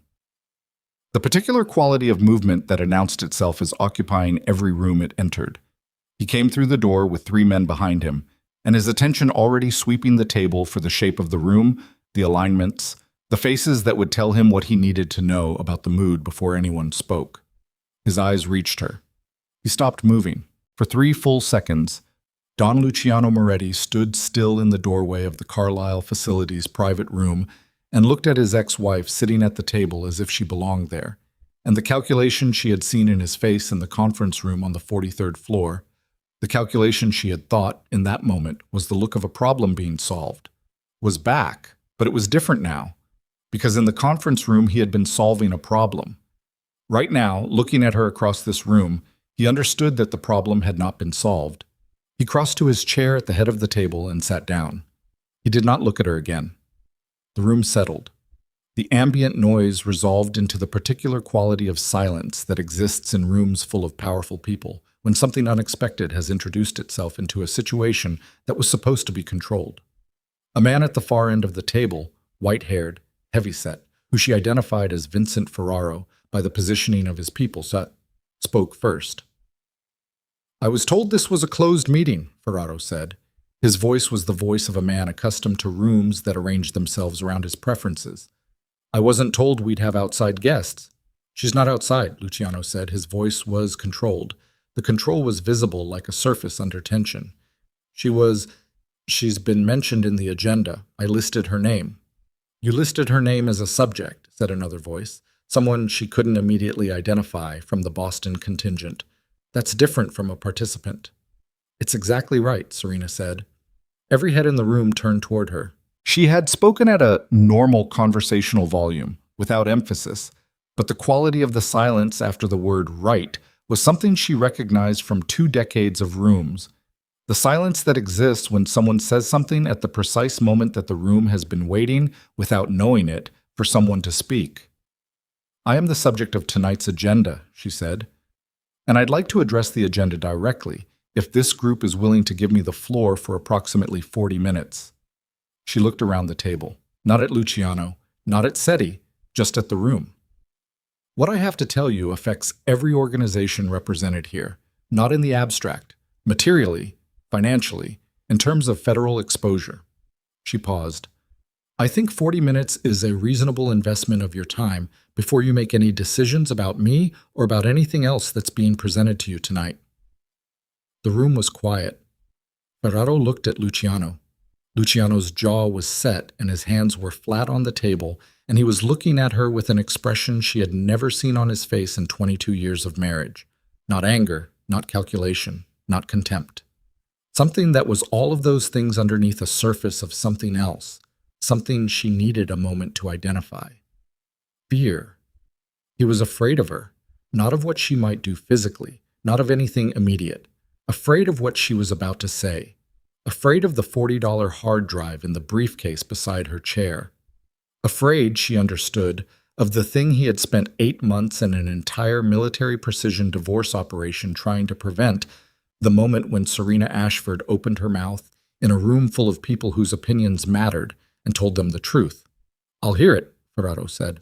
2 other voices around the table concurred. Luciano said nothing. Serena reached down and opened her briefcase. She put her 3 pages of notes on the table in front of her, smoothed them flat with one hand, and looked up at the room. In 2014, she said, I developed a strategic framework for integrated logistics and capital flow management. I gave it to the Moretti organization. What I didn't know at the time was that this framework would become the operational backbone of every major strategic initiative the Moretti organization pursued for the following decade. She paused.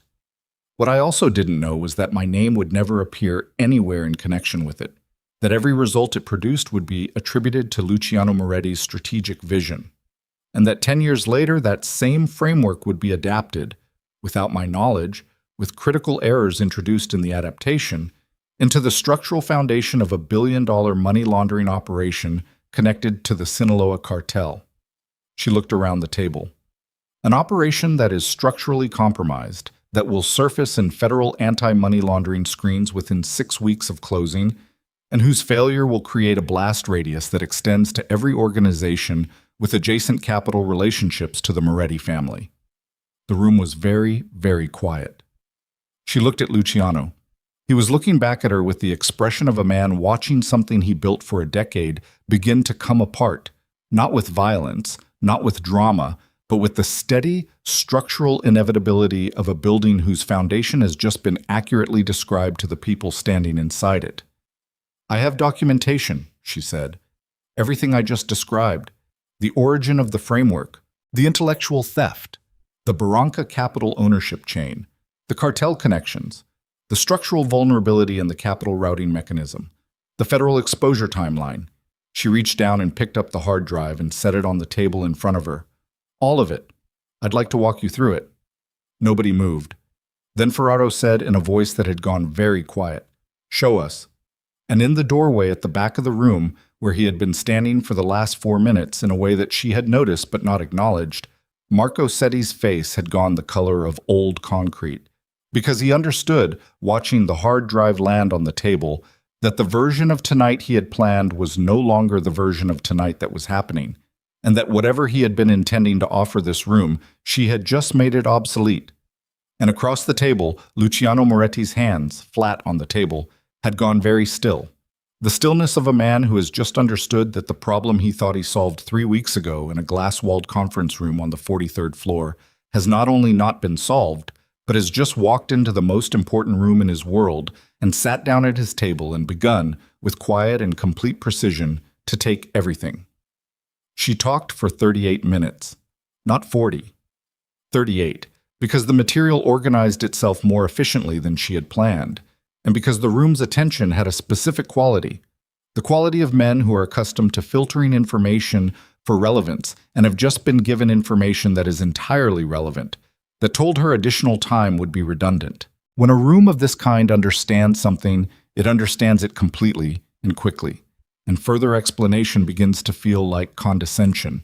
And condescension is the one thing you cannot afford in a room full of people who have spent their lives making decisions about other people's survival. She walked them through the framework. She did not editorialize. She did not ask for sympathy. She presented the 2014 document's architecture in sufficient detail that anyone in the room with financial or operational sophistication, and most of them had both, could understand what it was and what it represented.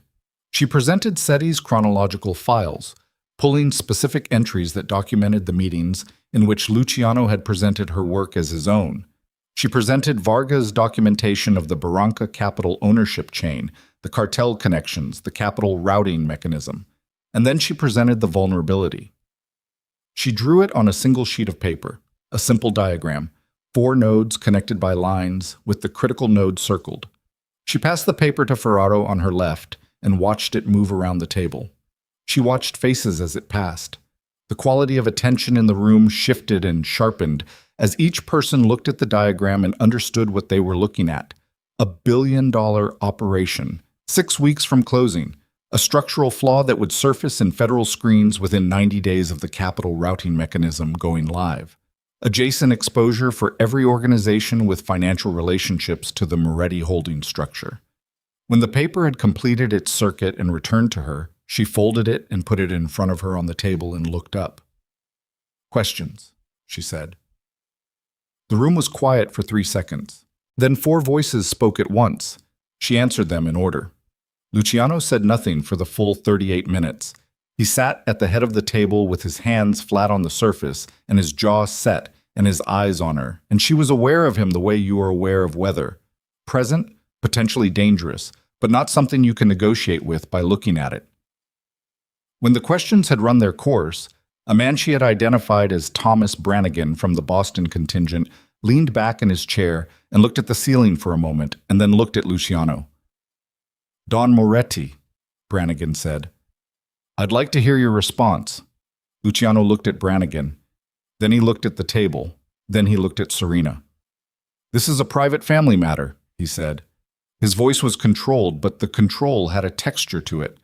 The texture of something that is working very hard at being what it appears to be. Whatever grievances she has about attribution or credit. "The federal exposure isn't a family matter," Ferraro said. Flat. No inflection. A statement of fact from a man who had not survived 60 years by treating problems as anything other than what they were. "The exposure is managed. You told the Barranca investors the structural problem was handled." Serena said it quietly. "You said that 8 months ago, when your analysts identified the capital routing vulnerability. You told them it was handled." She looked at him. "It wasn't handled. Your operations team has been trying to patch the mechanism for 8 months, and they can't, because patching it requires understanding principles that aren't in any document your team has access to." She paused. "The Barranca investors are going to close a $1 billion deal in 6 weeks on the basis of a representation you made that wasn't true.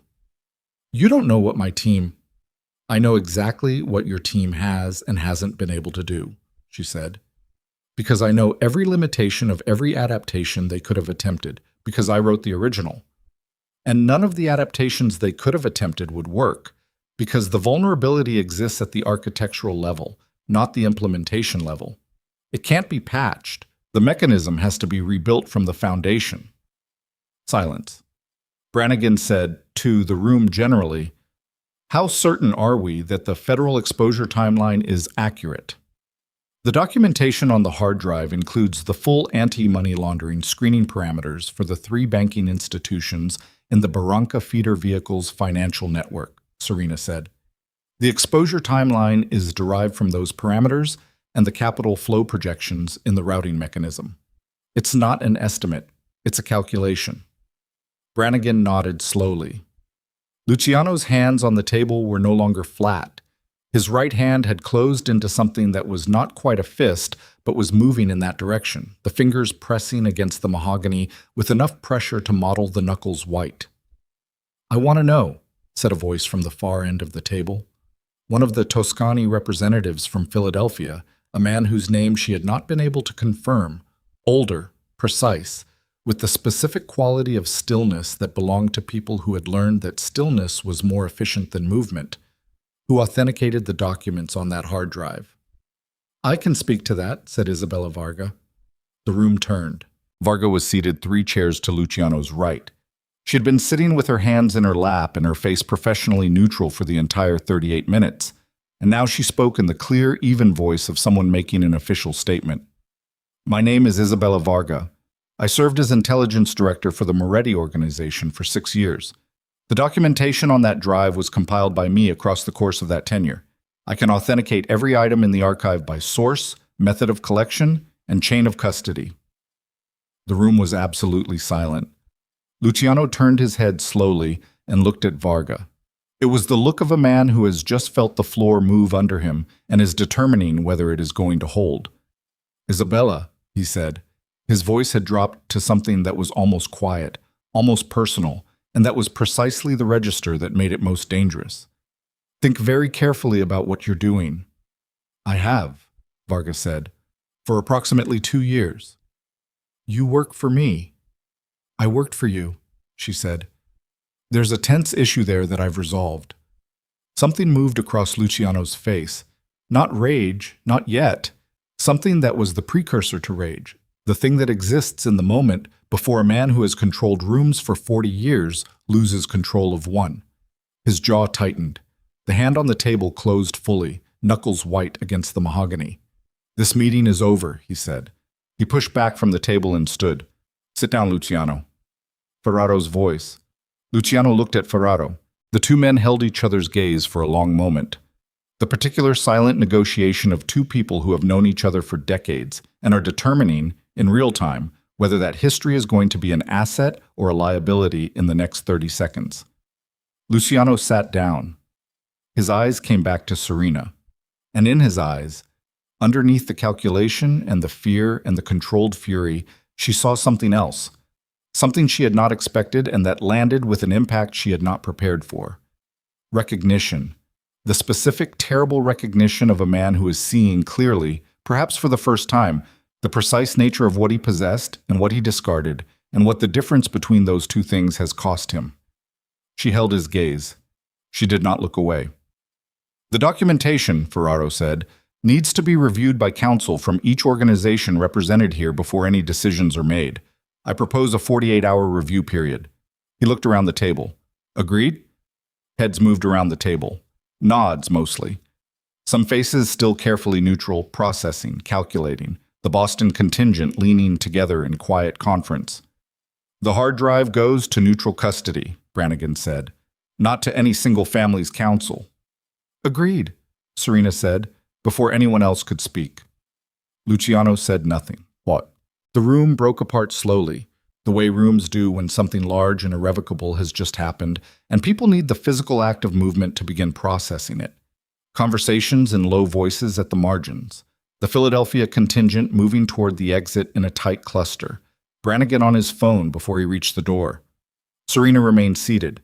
She watched Seti move toward the door without speaking to anyone, which told her what she needed to know about how his calculation had shifted.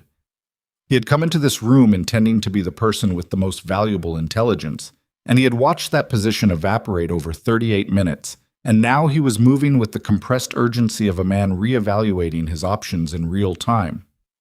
She watched Varga stand and exchange a quiet word with Matteo's representative, a man named Caruso, who had sat at the table's far end and said nothing throughout, and then moved toward the exit with the specific quality of deliberateness that meant she had somewhere to be and was now going there. She watched the room empty until there were 3 people left at the table. Herself, Luciano, and one of his security men standing at the far wall, very still, watching her with the professional attentiveness of someone waiting for an instruction. Luciano looked at his security man. Outside.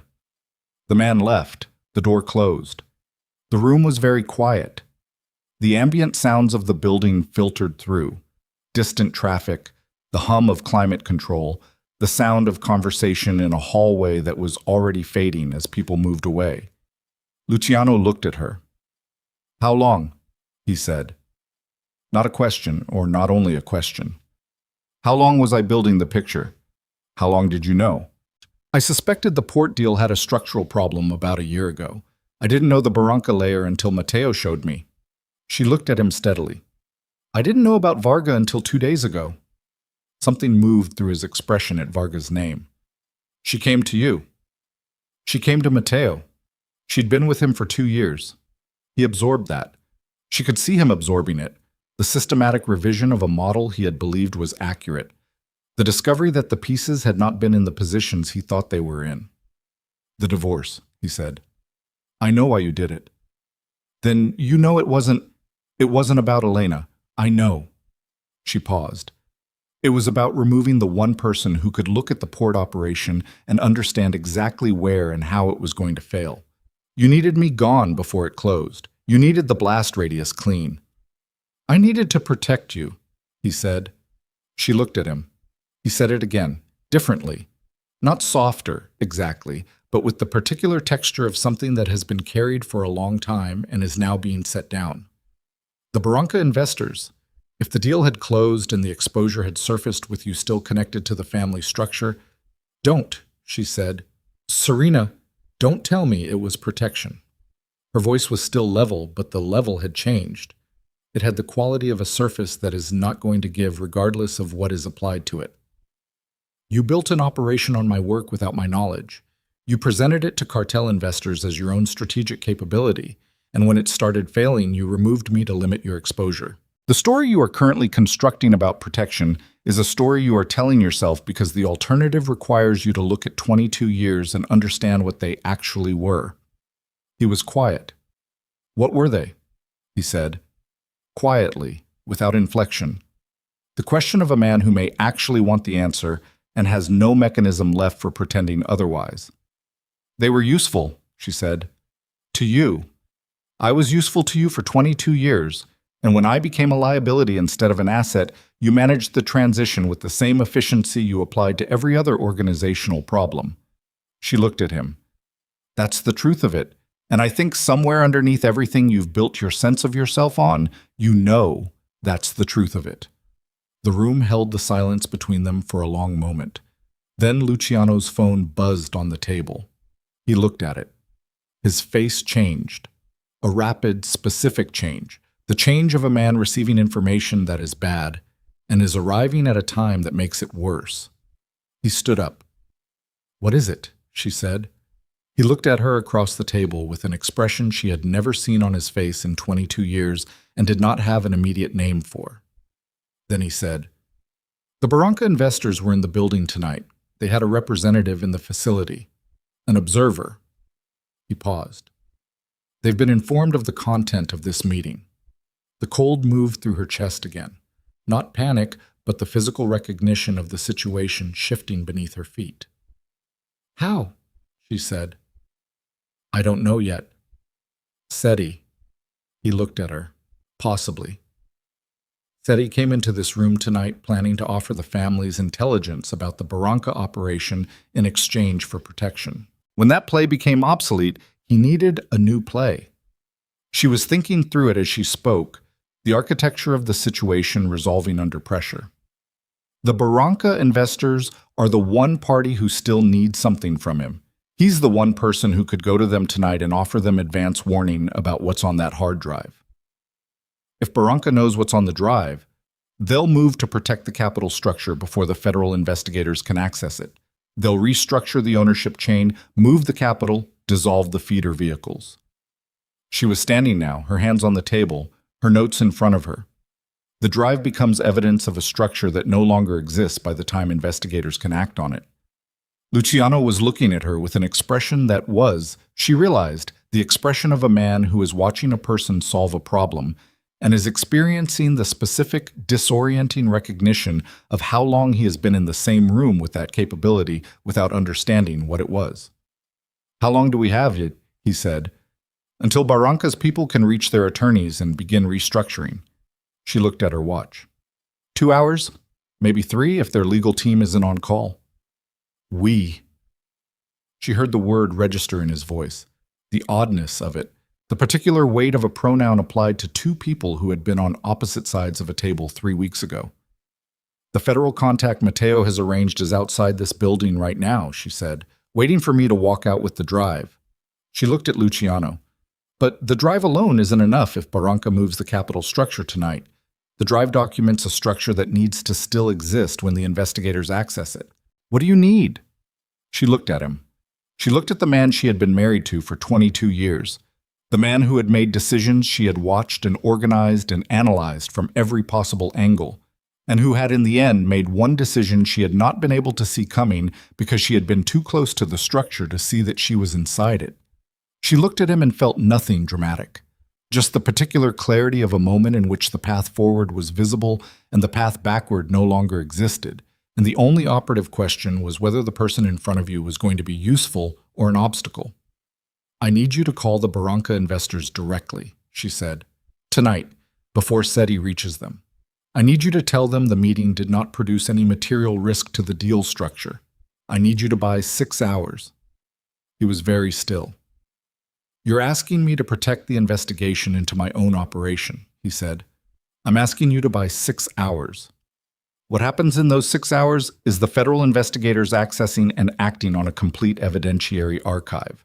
What happens after that is determined by what's in the archive and what decisions the federal investigators make." She paused. "What I'm telling you is that the alternative, Barranca restructuring tonight, the capital moving, the evidentiary structure dissolving, doesn't help you. It leaves you holding an operation that failed and a set of investors who have now disappeared with the capital and no documentation of the cartel connections that would allow you to demonstrate to any authority that you were less central to the design of the operation than the financial architecture suggests." He looked at her for a long moment. "You're giving me a path," he said. "I'm giving you a calculation," she said. "The same kind I've been giving you for 22 years. You can decide what to do with it." His phone was in his hand. He looked at it. He looked at her, then he dialed. She listened to him speak. Not the words, she moved to the far side of the room to give him the appearance of privacy that this moment seemed to require. And she listened to the cadence of his voice and the particular quality of authoritative calm that he produced when he needed to be believed. And she had the strange, dislocating experience of hearing something she had heard hundreds of times across 2 decades and understanding it now for exactly what it was: a performance. A very good performance, by a very skilled performer who had learned from decades of practice how to make rooms full of people believe what he needed them to believe. He ended the call. 6 hours, he said. "Thank you." She picked up her briefcase. She put the hard drive in it. She smoothed her notes and put them in as well, and closed the clasp. "Serena," his voice from across the room. She looked at him. "What I said about protection." He stopped, started again. "I know you don't want to hear it, but when I understood what the Barranca exposure was going to look like, and I understood that your name was—" He stopped again. His jaw worked for a moment. "You were never supposed to be in the blast radius." She looked at him for a long moment. "The blast radius," she said, "exists because you built a structure on my work without my knowledge, and then couldn't maintain it without me, and then tried to erase me when it started failing." She picked up her bag. "You can hold whatever version of that you need to hold, Luciano, but I know what it was." She walked to the door. "The formal acknowledgement," he said. She stopped. "The documentation in Varga's archive that establishes the 2014 framework is yours. The attribution." His voice was careful, steady, carrying the specific weight of a man who has arrived through a route he did not choose, at a place where the only currency he has left is the truth. "I'll sign a formal statement, acknowledged authorship, whatever format your attorneys require." She stood with her hand on the door. "Tonight?" she said. "Tonight." She turned to look at him one last time. He was standing beside the table in a room that smelled like expensive upholstery and the aftermath of a meeting that had just changed the shape of every organization represented at it. And he looked like what he was, a man of 61 who had built an empire on a foundation he had taken from someone else and was now watching that foundation shift in a way he could no longer manage or prevent or control. He looked, for the first time in 22 years, like someone she recognized as fully human. "Have your attorney draft it," she said. "Send it to Eleanor Graves. She'll know what to do with it." She opened the door. The hallway outside the Carlisle facility was quiet. Security had cleared it at some point during the meeting, leaving a corridor of muted carpet and wall sconces and the particular quality of expensive institutional silence. She walked the length of it toward the exit, and her footsteps were very clear and very even. Caruso, Mateo's man, fell into step beside her 20 feet from the exit without speaking. He had been waiting in the hallway. She did not ask how long. "Matteo?" she said. "Outside, street level, east side." "There's a complication. Seti may have contacted the Barranca investors to warn them about the drive's content." Caruso was quiet for 3 steps. "May have. Luciano bought us 6 hours with a call just now, but I need the federal contact to understand the timeline is compressed. The evidentiary value of what's on that drive depends on the Barranca capital structure being intact when investigators access it." She paused. 6 hours. "I'll relay it." They pushed through the exit and the night air hit her. Humid, warm, mid-Manhattan at 9 in the evening, the city entirely indifferent. Matteo was standing at the corner with 2 men she didn't recognize and the specific expression of someone who has been waiting and has spent the waiting time running calculations. He looked at her face as she came down the steps and read something in it. "Tell me," he said. She told him in 90 seconds. Seti's likely move, the Barranca warning, Luciano's call buying 6 hours, the formal acknowledgement Luciano had agreed to sign. Matteo listened without interrupting. When she finished, he looked at the man to his left and said something brief and quiet, and the man moved away, phone already out. "The federal contact is in the car," he gestured. "He's been briefed on the general situation. He'll need to brief his supervisor about the compressed timeline." "I know." "There's something else." He looked at her with the expression she was beginning to recognize as his version of reluctance, the expression of a man who does not enjoy delivering information that complicates a situation he has been managing carefully. "Seti didn't go to Barranca." She looked at him. "My people have been on him since he left the building. He made 1 call on the way out. Not to Barranca." Matteo paused. "He called the federal investigators directly. Not the contact I have, a different contact. His own." Another pause. "He's been building a cooperation agreement for 6 months. Tonight he moved to activate it." She absorbed that.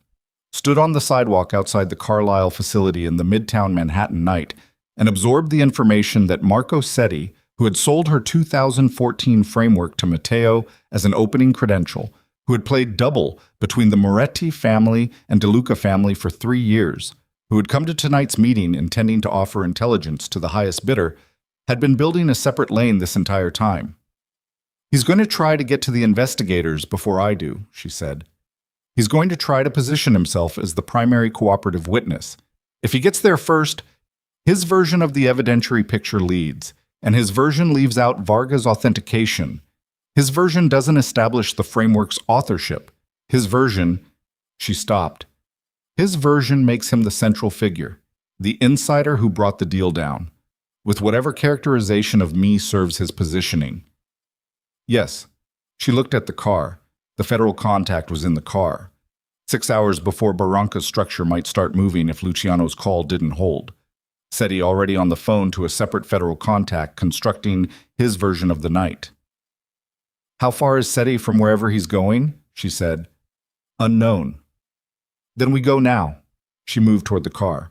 Matteo fell into step beside her without being asked, and she was aware of him there, not as protection, not as a handler, but as something she didn't have a clean word for, something between an ally and a variable, and a person who had, across 3 weeks of constructed circumstances and genuine work and a dinner in Tribeca, become someone she understood well enough to know she didn't fully understand.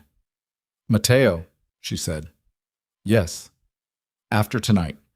When this is over and whatever is going to happen to Luciano's operation starts happening, the De Luca organization's legitimate business. What about it? The 30-page assessment I gave you last week, the 7 inefficiencies and 4 market opportunities. I've had the department heads working on responses since Monday. I know. I want to see the responses." She reached the car, her hand on the door. Because 3 of those opportunities require a specific sequencing to capitalize on correctly. And if the department heads respond in the order they're likely to respond, which is by internal political priority rather than strategic priority, they'll execute them in the wrong order and lose approximately 60% of the potential value. He looked at her across the car roof for a moment. "You were thinking about that in there," he said. Not an accusation, something more like wonder, or the closest thing to wonder that Matteo De Luca's face was capable of producing. I'm always thinking about it, she said. That's what I do. She opened the door and got in. The federal contact was a man named Howell, late 40s, gray suit, the organized quietness of someone who has sat in a lot of cars outside a lot of buildings waiting to receive information from people who had finally decided to provide it. He had a recorder and a laptop, and the specific attentiveness of someone whose professional value depended entirely on what the next several hours produced. Ms. Ashford, he said. The timeline is 6 hours, she said, pulling the door closed behind her. Potentially less. I need you to understand what you're receiving before I give it to you, and I need your assurance that the evidentiary chain will be preserved with full attribution intact. She put the briefcase on her lap. The documentation on this drive was compiled by Isabella Varga, former intelligence director of the Moretti organization. She can authenticate every item. She needs to be your first call once you have the drive, so not because she needs protection, but because her testimony establishes the chain of custody that makes every other piece of evidence in this archive legally actionable. Howell was looking at the briefcase. I understand. You may also receive a call tonight from a man named Marco Setti, former consigliere to Don Luciano Moretti. She held Howell's gaze. Whatever he tells you about the structure of the Moretti port operation and the Barranca Capital connection will be accurate in its broad outlines and strategically incomplete in the details that matter. He'll frame it to position himself as the primary cooperative witness. I want you to understand, before you speak to him, that the documentation on this drive is complete, authenticated, and includes the full architectural detail of the capital routing mechanism, including the structural vulnerability that his account will not describe accurately because he doesn't understand it. Why doesn't he understand it? Because understanding it requires understanding the original framework the mechanism was built on, she said. And he doesn't have access to the original framework. She reached into the briefcase and took out the hard drive and held it for a moment, and then handed it to Howell. I do. Howell took the drive. He held it with the careful, almost formal quality of someone receiving something that has been a long time arriving. Then his phone rang. He looked at the screen. His expression changed, a rapid, specific change. He looked at Serena. It's my supervisor, he said. He's been contacted. A pause. By someone identifying themselves as Marco Setti. The car was very quiet. Outside, Manhattan continued its indifferent business. Sirens in the middle distance, the compressed rhythm of a city that had no interest in the particular weight of this moment. Matteo, in the front seat, turned to look at her through the space between the headrests. She looked at the hard drive in Howell's hand. 6 hours had just become shorter. Tell your supervisor, she said, that Setti's account of the capital routing mechanism is missing the architectural detail that determines federal jurisdiction. Tell him Isabella Varga can provide that detail and is available tonight. Tell him, she paused, one breath, that the woman who built the structure Setti is describing is in this car and she is prepared to explain every line of it. Howell was already lifting the phone to his ear. In the front seat, Matteo was very still, watching her, and she had the sense, not for the first time but more clearly than before, that whatever calculation he had been running since a dinner in Tribeca 3 weeks ago had just reached a conclusion he had not entirely predicted, and that the conclusion was something he was going to need a moment to fully account for. She looked out the window at the city. She thought about Setti on the phone to Howell's supervisor right now, building his version of the story, leaving out the pieces that didn't serve him the way people always left out the pieces that didn't serve them. She thought about the hard drive. She thought about the fact that the most dangerous moment in any structural failure is not when the failure begins. It is the moment just before the failure becomes visible, when the people who built the structure are still in a position to alter the evidence of what they built, and the window for preventing that is exactly as long as it takes someone who understands the architecture to explain it to someone with the authority to act. That window was closing. And then Howell said, into the phone, with the specific, quiet precision of a federal investigator who has just understood the shape of what he is holding, "Sir, I need you to listen to me. I have the architect of the structure in this vehicle right now, and what she is telling me about the capital routing mechanism changes the jurisdictional picture completely." He listened for 12 seconds. Then he handed the phone to Serena. She took it. Ms. Ashford.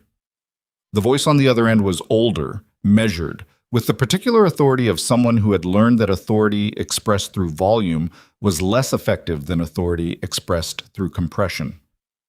I'm Deputy Director Callahan. I'm told you have authenticated documentation of the Barranca capital structure. I have authenticated documentation of the complete capital routing mechanism, the beneficial ownership chain, the cartel connections, and the structural vulnerability that will surface in anti-money laundering screens within 90 days of the deal closing, she said. I also have a formal acknowledgement, being drafted tonight, establishing that the operational framework the mechanism was built on originated with me and was used without my knowledge or consent. SETI's account is accurate about the existence of the operation and inaccurate about the mechanics. He doesn't understand the mechanics because he never had access to the original framework.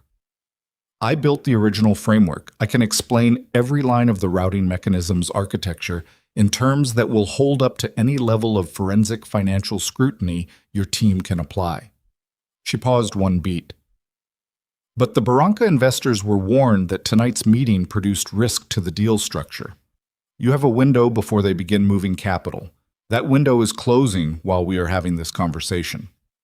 A silence on the line. 4 seconds. 5. Agent Howell will bring you in tonight, Callahan said. Right now. We'll take your full statement. I need 2 things before I come in, she said. First, Isabella Varga is contacted and protected before morning. She's the authentication source for everything on that drive, and she's currently exposed. Second, whatever cooperation arrangement Marco Setti is offering, it does not supersede the evidentiary record on that drive or the attribution documentation I am providing. Another silence. Agreed, Callahan said. She handed the phone back to Howell. Mateo turned fully in the front seat and looked at her. Outside, the city moved past the windows. Lights and traffic and the enormous, indifferent machinery of a place that would continue exactly as it was, regardless of what any single person inside it did or decided or sacrificed. Varga, she said to Mateo. I'll reach her now. He was already on his phone. She sat back against the seat. Her hands were in her lap, completely still.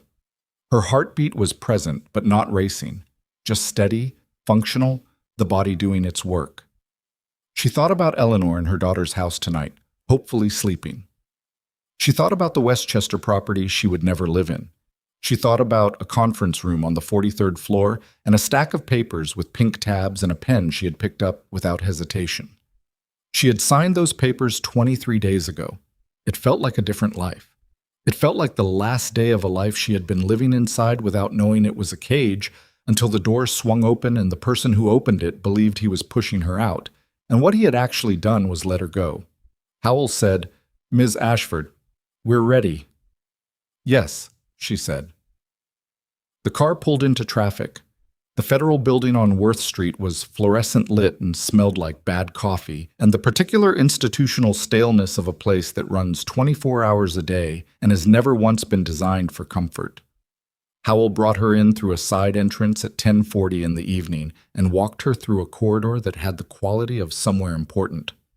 Things happened in rooms that looked entirely unimportant, and she sat down across from 2 investigators and a woman who introduced herself as senior counsel and gave her statement from 10:53 until 2:17 in the morning. She spoke for 3 hours and 24 minutes. She did not use notes.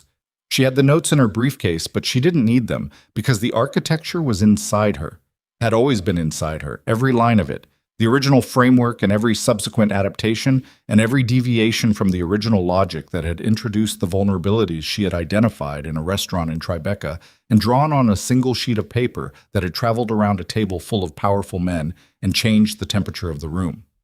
The investigators asked good questions. She respected that.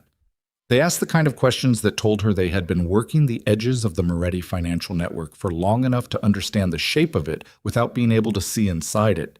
And now they were inside it, and the questions got better as the hours passed, and the picture assembled itself in the room. At 1:15 in the morning, a different investigator came in and sat down at the edge of the table and told Howell something quietly. Howell looked at Serena. Setti is in federal custody, he said. He turned himself in at 11:40. His attorney was with him. She nodded. His cooperation agreement is contingent on the accuracy of his evidentiary contribution, the investigator said carefully. Your documentation establishes elements of the structure that his account doesn't cover. The two records are being assessed simultaneously. They'll find they're compatible, she said. Seti's account covers the organizational structure of the deal, who was in the room, what decisions were made, what representations Luciano made to the Barranca investors. My documentation covers the financial architecture. She paused. They describe the same thing from different angles. The angle that establishes criminal liability most clearly is the financial architecture, because it demonstrates intent through structure. Because it demonstrates that the mechanism was designed to function as a laundering instrument, not incidentally, by design. She looked at the investigator steadily. The adaptation from the original framework was deliberate. Specific modifications were made to the original model that have no legitimate logistical purpose but are consistent with maximizing capital absorption capacity. Those modifications established that whoever directed the adaptation understood what they were building. Can you identify who directed the adaptation? The documentation in Varga's archive includes communications that identify the directing intelligence. It wasn't Luciano personally. He didn't understand the mechanics. It was a financial architect hired externally and brought in on a consulting basis through one of the Barranca subsidiaries. She paused. His name is in the file. He'll be easier to find than you expect because he used the same structural approach in a smaller operation in 2019 that your Miami field office investigated but couldn't penetrate. The room was quiet for a moment. The senior counsel was writing something. She wrote for a long time without looking up, and then she set the pen down and looked at Serena with the expression of someone who has just received information that connects to something they've been holding for a long time. The Miami operation, the senior counsel said. Yes. We've had that file open for 4 years. I know. It's in Varga's archive. She flagged the connection 18 months ago when she identified the same structural signatures in the Barranca adaptation. Serena looked at her directly. She's been building this record for 2 years. She's thorough. At 2:17, the senior counsel said they had what they needed for the initial action and that Serena would need to be available for follow-up sessions. Serena said she would be available. They shook hands. Howell walked her back through the corridor to the side entrance. Isabella Varga, Serena said at the door. She's been contacted, Howell said. She's coming in tomorrow morning with her own counsel. She'll be protected. She needs immunity. That's above my authorization level. I know. I'm telling you so you can tell whoever it needs to reach. She looked at him. She spent 6 years inside that organization collecting evidence at personal risk. Whatever she needs to give her testimony safely, she gets it. That's my condition for continued cooperation. Howell looked at her for a moment. You're in a position to make conditions. Yes, she said. I am. She pushed through the door into the night. Matteo was still there. He was leaning against the car with his jacket off and his sleeves rolled to the elbows, which was the most she had seen him deviate from his presentation in 3 weeks. And he looked up when she came through the door with the expression of someone who has been waiting long enough that the waiting has moved past impatience into something quieter. 3 hours, he said. 24 minutes over 3 hours. How did it go? As well as it could have gone. She reached the car and stood beside him. The street was nearly empty at this hour. A few taxis, a delivery truck moving slowly in the middle distance. The ambient low roar of the city reduced to its bare minimum. The air had cooled. She could feel it on her face and her arms, and it felt, after the fluorescent heat of the federal building, like something almost kind. Said he turned himself in, she said. I know, my attorney called me an hour ago. He paused. He's going to cooperate fully. His account will corroborate yours on the organizational side. I told them that. The two accounts are compatible. He was quiet for a moment. And Luciano? She thought about the phone call. The 6 hours he had bought with a single call to the Barranca investors. The formal acknowledgement he had agreed to sign. His attorney called Eleanor an hour ago, she said. The statement is drafted. Eleanor reviewed it. She said it's complete. What does it say? It says that the strategic framework known internally as the Moretti Logistics Integration Model, developed in 2014 and applied across all subsequent major strategic initiatives of the Moretti organization, was created solely by Serena Ashford, that Luciano Moretti presented it as his own work in all internal and external contexts, that the financial outcomes attributed to his strategic leadership during the period 2014 to the present were produced by her framework and her analysis. She paused. It's witnessed and notarized. Eleanor has the original. Matteo was looking at the street. He signed it tonight. Yes. Why? She thought about the room after everyone else had left, the quality of the silence between them, the look on his face when she had said, "You know that's the truth of it," the particular human weight of a man confronting, at 61 years old, the sum of what he had done. Because it was the only honest thing left, she said. And I think, somewhere underneath everything, he understood that the honest thing was also the only thing that made any of the rest of it coherent. She looked at the street. He built an empire. It just wasn't his. Matteo was quiet for a long moment. "Come on," he said. "I'll drive you to Eleanor's." "Eleanor is at her daughter's." "Then wherever you're going." She thought about it. She had nowhere to go, technically.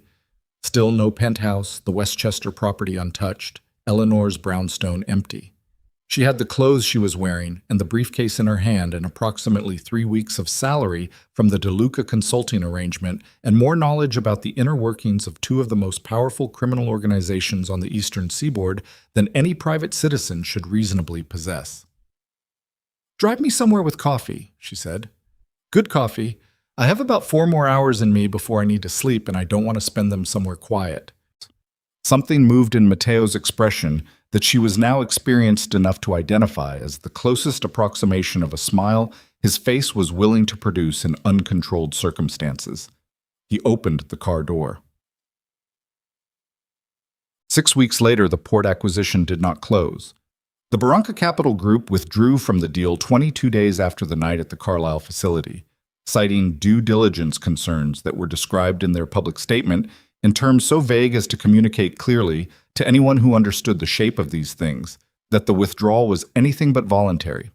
The 3 eastern seaboard ports found new investment partners within 30 days, legitimate ones, pension fund vehicles, an infrastructure consortium, and the acquisition closed 4 months later without the Moretti organization's involvement. The federal investigation into the Moretti financial network produced its first indictments 11 weeks after Serena walked out of the Worth Street Federal Building. The indictments covered 14 individuals across the Moretti organization and 3 Barranca Capital subsidiaries.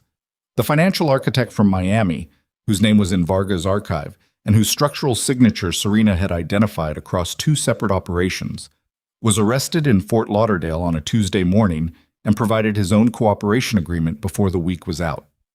Marco Setti pled guilty to conspiracy charges and received a reduced sentence in exchange for his cooperation. His testimony covered the organizational decision-making structure of the Moretti operation across 11 years and was, by all accounts, comprehensive. His account of the 2014 framework's origin, the meeting at which Luciano had first presented it to the family's captains as his own work, the specific language he had used, the specific people in the room, corroborated Serena's documentation in every material detail and added several she hadn't had access to.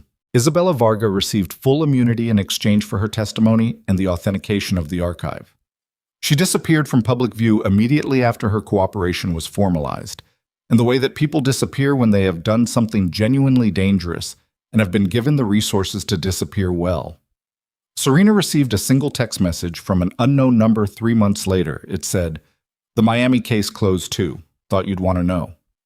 She saved the message and did not respond because there was nothing to say that the message hadn't already said. Luciano was not indicted in the first wave. His attorney had been in contact with federal prosecutors from the morning after the Carlisle meeting, and the architecture of whatever arrangement they arrived at was not something Serena had access to and did not seek access to.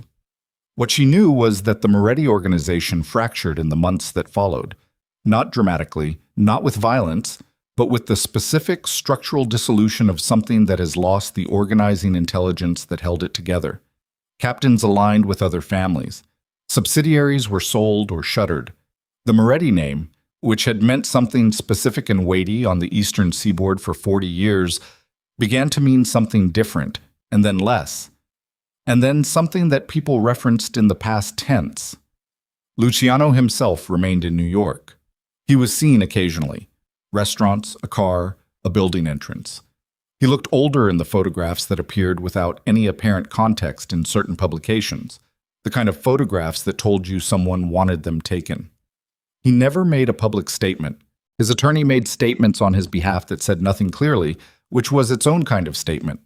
Serena did not think about him often. When she did, it was not with the feeling she might have expected. Not satisfaction, not grief, not the complex residue of 22 years compressed into a feeling that required naming. It was something simpler and less dramatic than any of those things. It was the feeling of having understood something completely, from every angle, including the angles that were unflattering to her own history, and having set it down. The DeLuca organization's legitimate business empire grew. Not explosively. Serena had no patience for the kind of growth that outpaced the infrastructure supporting it, which was a lesson she had learned by watching the Moretti operation ignore it for years. She built the DeLuca logistics network the way she had built the 2014 framework, from the foundational principles outward, with every subsequent layer derived from and dependent on the integrity of the layer beneath it. By the end of the first year, the organization's legitimate revenue had increased by 31%. By the end of the second year, the DeLuca name carried a different kind of weight in the infrastructure and logistics sector. Not the underworld weight it had always carried, but something that existed in boardrooms and financial publications and the conversations of people who tracked the movement of capital through legitimate channels. She worked out of the Long Island City building, and then from a proper office space in a midtown building that Matteo's organization acquired in the third quarter of the first year, and then, eventually, from an office that had her name on the door in the form of a small, unadorned placard that said, Ashford Strategic Advisory, and nothing else. She had been clear about that. Her name, not the DeLuca name. Her work, attributed to her. Matteo had agreed without argument, which was one of the things she had come to understand about him, that he did not argue about things that were fair, because he had a functional understanding of the difference between what was fair and what was advantageous, and he had decided, at some point she couldn't precisely identify, that in her case those two things were the same. Their working relationship had a particular quality that she had not experienced before and did not have a ready category for. It was professional and direct and occasionally adversarial in the specific way that productive professional relationships sometimes are. She pushed back on his decisions when she believed she was right, and she was right often enough and wrong often enough that the pushback had credibility in both directions. He consulted her on things she hadn't expected to be consulted on. She told him things he hadn't expected to hear. Neither of them pretended that the architecture of how they had come together, the constructed circumstances, the designed approach, the card mailed to Eleanor's address, was something other than what it was. They had discussed it once, directly, about 4 months in. A late evening in the Long Island City building, a conversation that started as a debrief on a logistics contract and moved, through the particular gravity of two people who had been through something difficult together and were honest enough to acknowledge it, into something else. I used Varga's surveillance of you to design an approach, he said. That's not something I can make less true than it is. No, she said. Does it change how you assess the working arrangement? She thought about it honestly, which was the only way she knew how to think about things. It changes how I assess the origin of the arrangement. It doesn't change how I assess the work. She paused. The origin is what it is. You used information you had to create an opening in a situation that was already in motion. You didn't manufacture the situation. I've told myself that. It's accurate, she said. But it's also true that I was a person in a crisis, and you had advanced knowledge of the crisis and positioned yourself to be the available option. Those two things are both true simultaneously. He was quiet for a moment. And I'm telling you, I know that, she said, so that there's no version of this arrangement in which I'm operating without full knowledge of its history. She looked at him directly. I don't work inside structures I don't understand. Not anymore. He nodded, slowly. with the particular deliberateness that meant he was accepting something, not performing acceptance. "Fair," he said. "Yes," she said. "It is." Eleanor Graves came back to her brownstone in the West 80s 6 weeks after the night at the Carlisle facility and found a case of wine on her doorstep with a card that said, "Thank you for the kitchen table," in Serena's handwriting. And she called Serena and told her it was excessive. And Serena told her it wasn't nearly enough. And Eleanor said she was coming for dinner on Thursday, and Serena said fine. And they had dinner in the apartment Serena had rented in the West Village. A real apartment, with her name on the lease and furniture she had chosen herself, and a kitchen window that caught the late afternoon light in a way that was nothing like the Park Avenue penthouse, and was, for that reason, entirely better. Eleanor sat at the kitchen table and looked at the apartment with the careful attention she applied to everything, and then she looked at Serena. "You look different," Eleanor said. "I'm tired," Serena said. "Not that kind of different." Eleanor picked up her wine glass. "You look like yourself." Serena looked at the kitchen window. The light was doing what she had noticed it did at this hour, coming through at an angle that made the ordinary surface of the counter look like something that had been deliberately lit. She had noticed it the first evening she was in the apartment and had stood in the kitchen for several minutes just looking at it, which was not something she had ever done in the Park Avenue penthouse in 16 years. "I don't know what I looked like before," she said. "I know," Eleanor said. "That's what I mean." They had dinner and talked about the things people talk about when they have been through something difficult together and have come out the other side and are now in the process of determining what ordinary life looks like from the new position. Eleanor talked about her daughter. Serena talked about a logistics contract she was negotiating. They talked about a book Eleanor had read and a restaurant that had opened on the block that was apparently worth visiting. And at 9:30, Eleanor put on her coat and Serena walked her to the door. "The acknowledgement," Eleanor said at the door. She was putting on her coat with the methodical care of someone who has decided that small tasks deserve full attention. Luciano's statement. "I filed it with the court last week as a civil record. It's a matter of public record now." "I know, I saw the filing. I added a cover letter," Eleanor said, "that provides the evidentiary context. The 2014 framework, the financial outcomes, the period of misattribution." She paused, both hands on her coat buttons. "It's the kind of thing that could support a civil action, if you ever wanted to pursue one." Serena looked at her. "Do you think I should?" Eleanor considered this with the honesty of someone who had spent 40 years distinguishing between what people wanted to hear and what was accurate. "I think you've already received the acknowledgement that mattered," she said. "Whether you need a court to formalize it is a question only you can answer." "I don't think I need it," Serena said. "No," Eleanor said. "I didn't think you did either." She finished the last button. "But it's there if you change your mind." She kissed Serena on the cheek, a spare, unperformed gesture, the gesture of two people who have arrived at the kind of friendship that doesn't require demonstration, and went down the steps to the street, moving with the careful deliberateness of someone who is 78 years old and intends to be 79. Serena stood in the doorway and watched her go. The street was quiet at this hour. A few people, a dog being walked by a man who was looking at his phone. The light from the apartment windows across the way casting yellow rectangles on the sidewalk. The sound of the city reduced to its ambient register.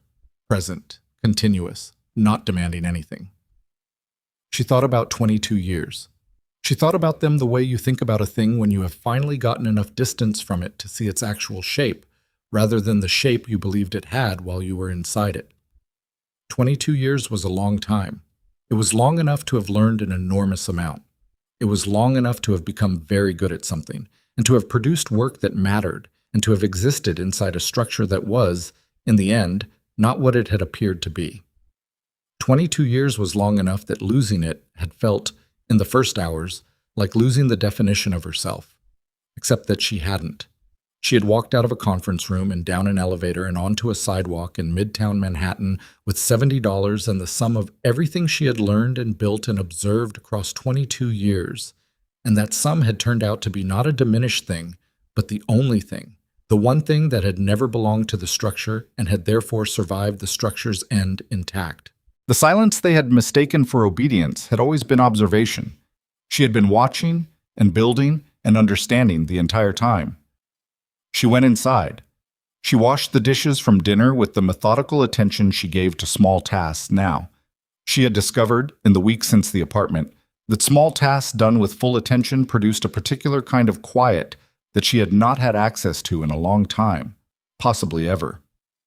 The sound of water, the weight of a glass in her hand, the ordinary physical reality of a life that was hers in the specific, unambiguous way that things are yours when no one else has any claim on them. She left the dishes to dry and went to the kitchen table and opened her laptop and worked for 2 hours on the logistics contract. A genuinely complex piece of work, the kind that required the full application of everything she knew, and she gave it everything she knew, because that was the only way she knew how to work. At 11:30, she closed the laptop and sat in the quiet of her own apartment for a moment with her hands in her lap. She thought about the hard drive, about the federal building on Worth Street, and 3 hours and 24 minutes of her own voice describing the architecture of a structure she had built and had taken from her and had taken back. She thought about Varga, wherever Varga was. She thought about Seti and whatever arrangement he had made for himself. She thought about Matteo in the car outside the federal building with his jacket off and his sleeves rolled, waiting with the patience of someone who had calculated that waiting was the right move and had been correct. She thought about Luciano. She thought about the recognition she had seen in his face in that last moment in the Carlisle room, the specific, terrible clarity of a man understanding, too late and too completely, the nature of what he had possessed and what he had done with it. She thought about that and felt the same thing she always felt when she thought about it now. Not satisfaction, not grief, not the complex residue she had expected, just the clean, unambiguous fact of it. He had been what he was, she had been what she was. The difference between them had always been there, visible to anyone who knew how to look. She had always known how to look. She got up and turned off the kitchen light. In the dark, the city light came through the window and lay across the floor in a pale, shifting rectangle that moved slightly as clouds moved past outside. She stood in it for a moment.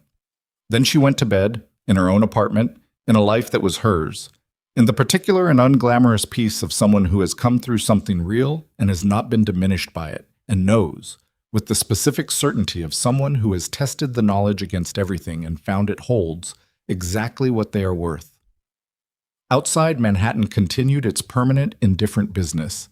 Inside, the woman they had tried to erase slept.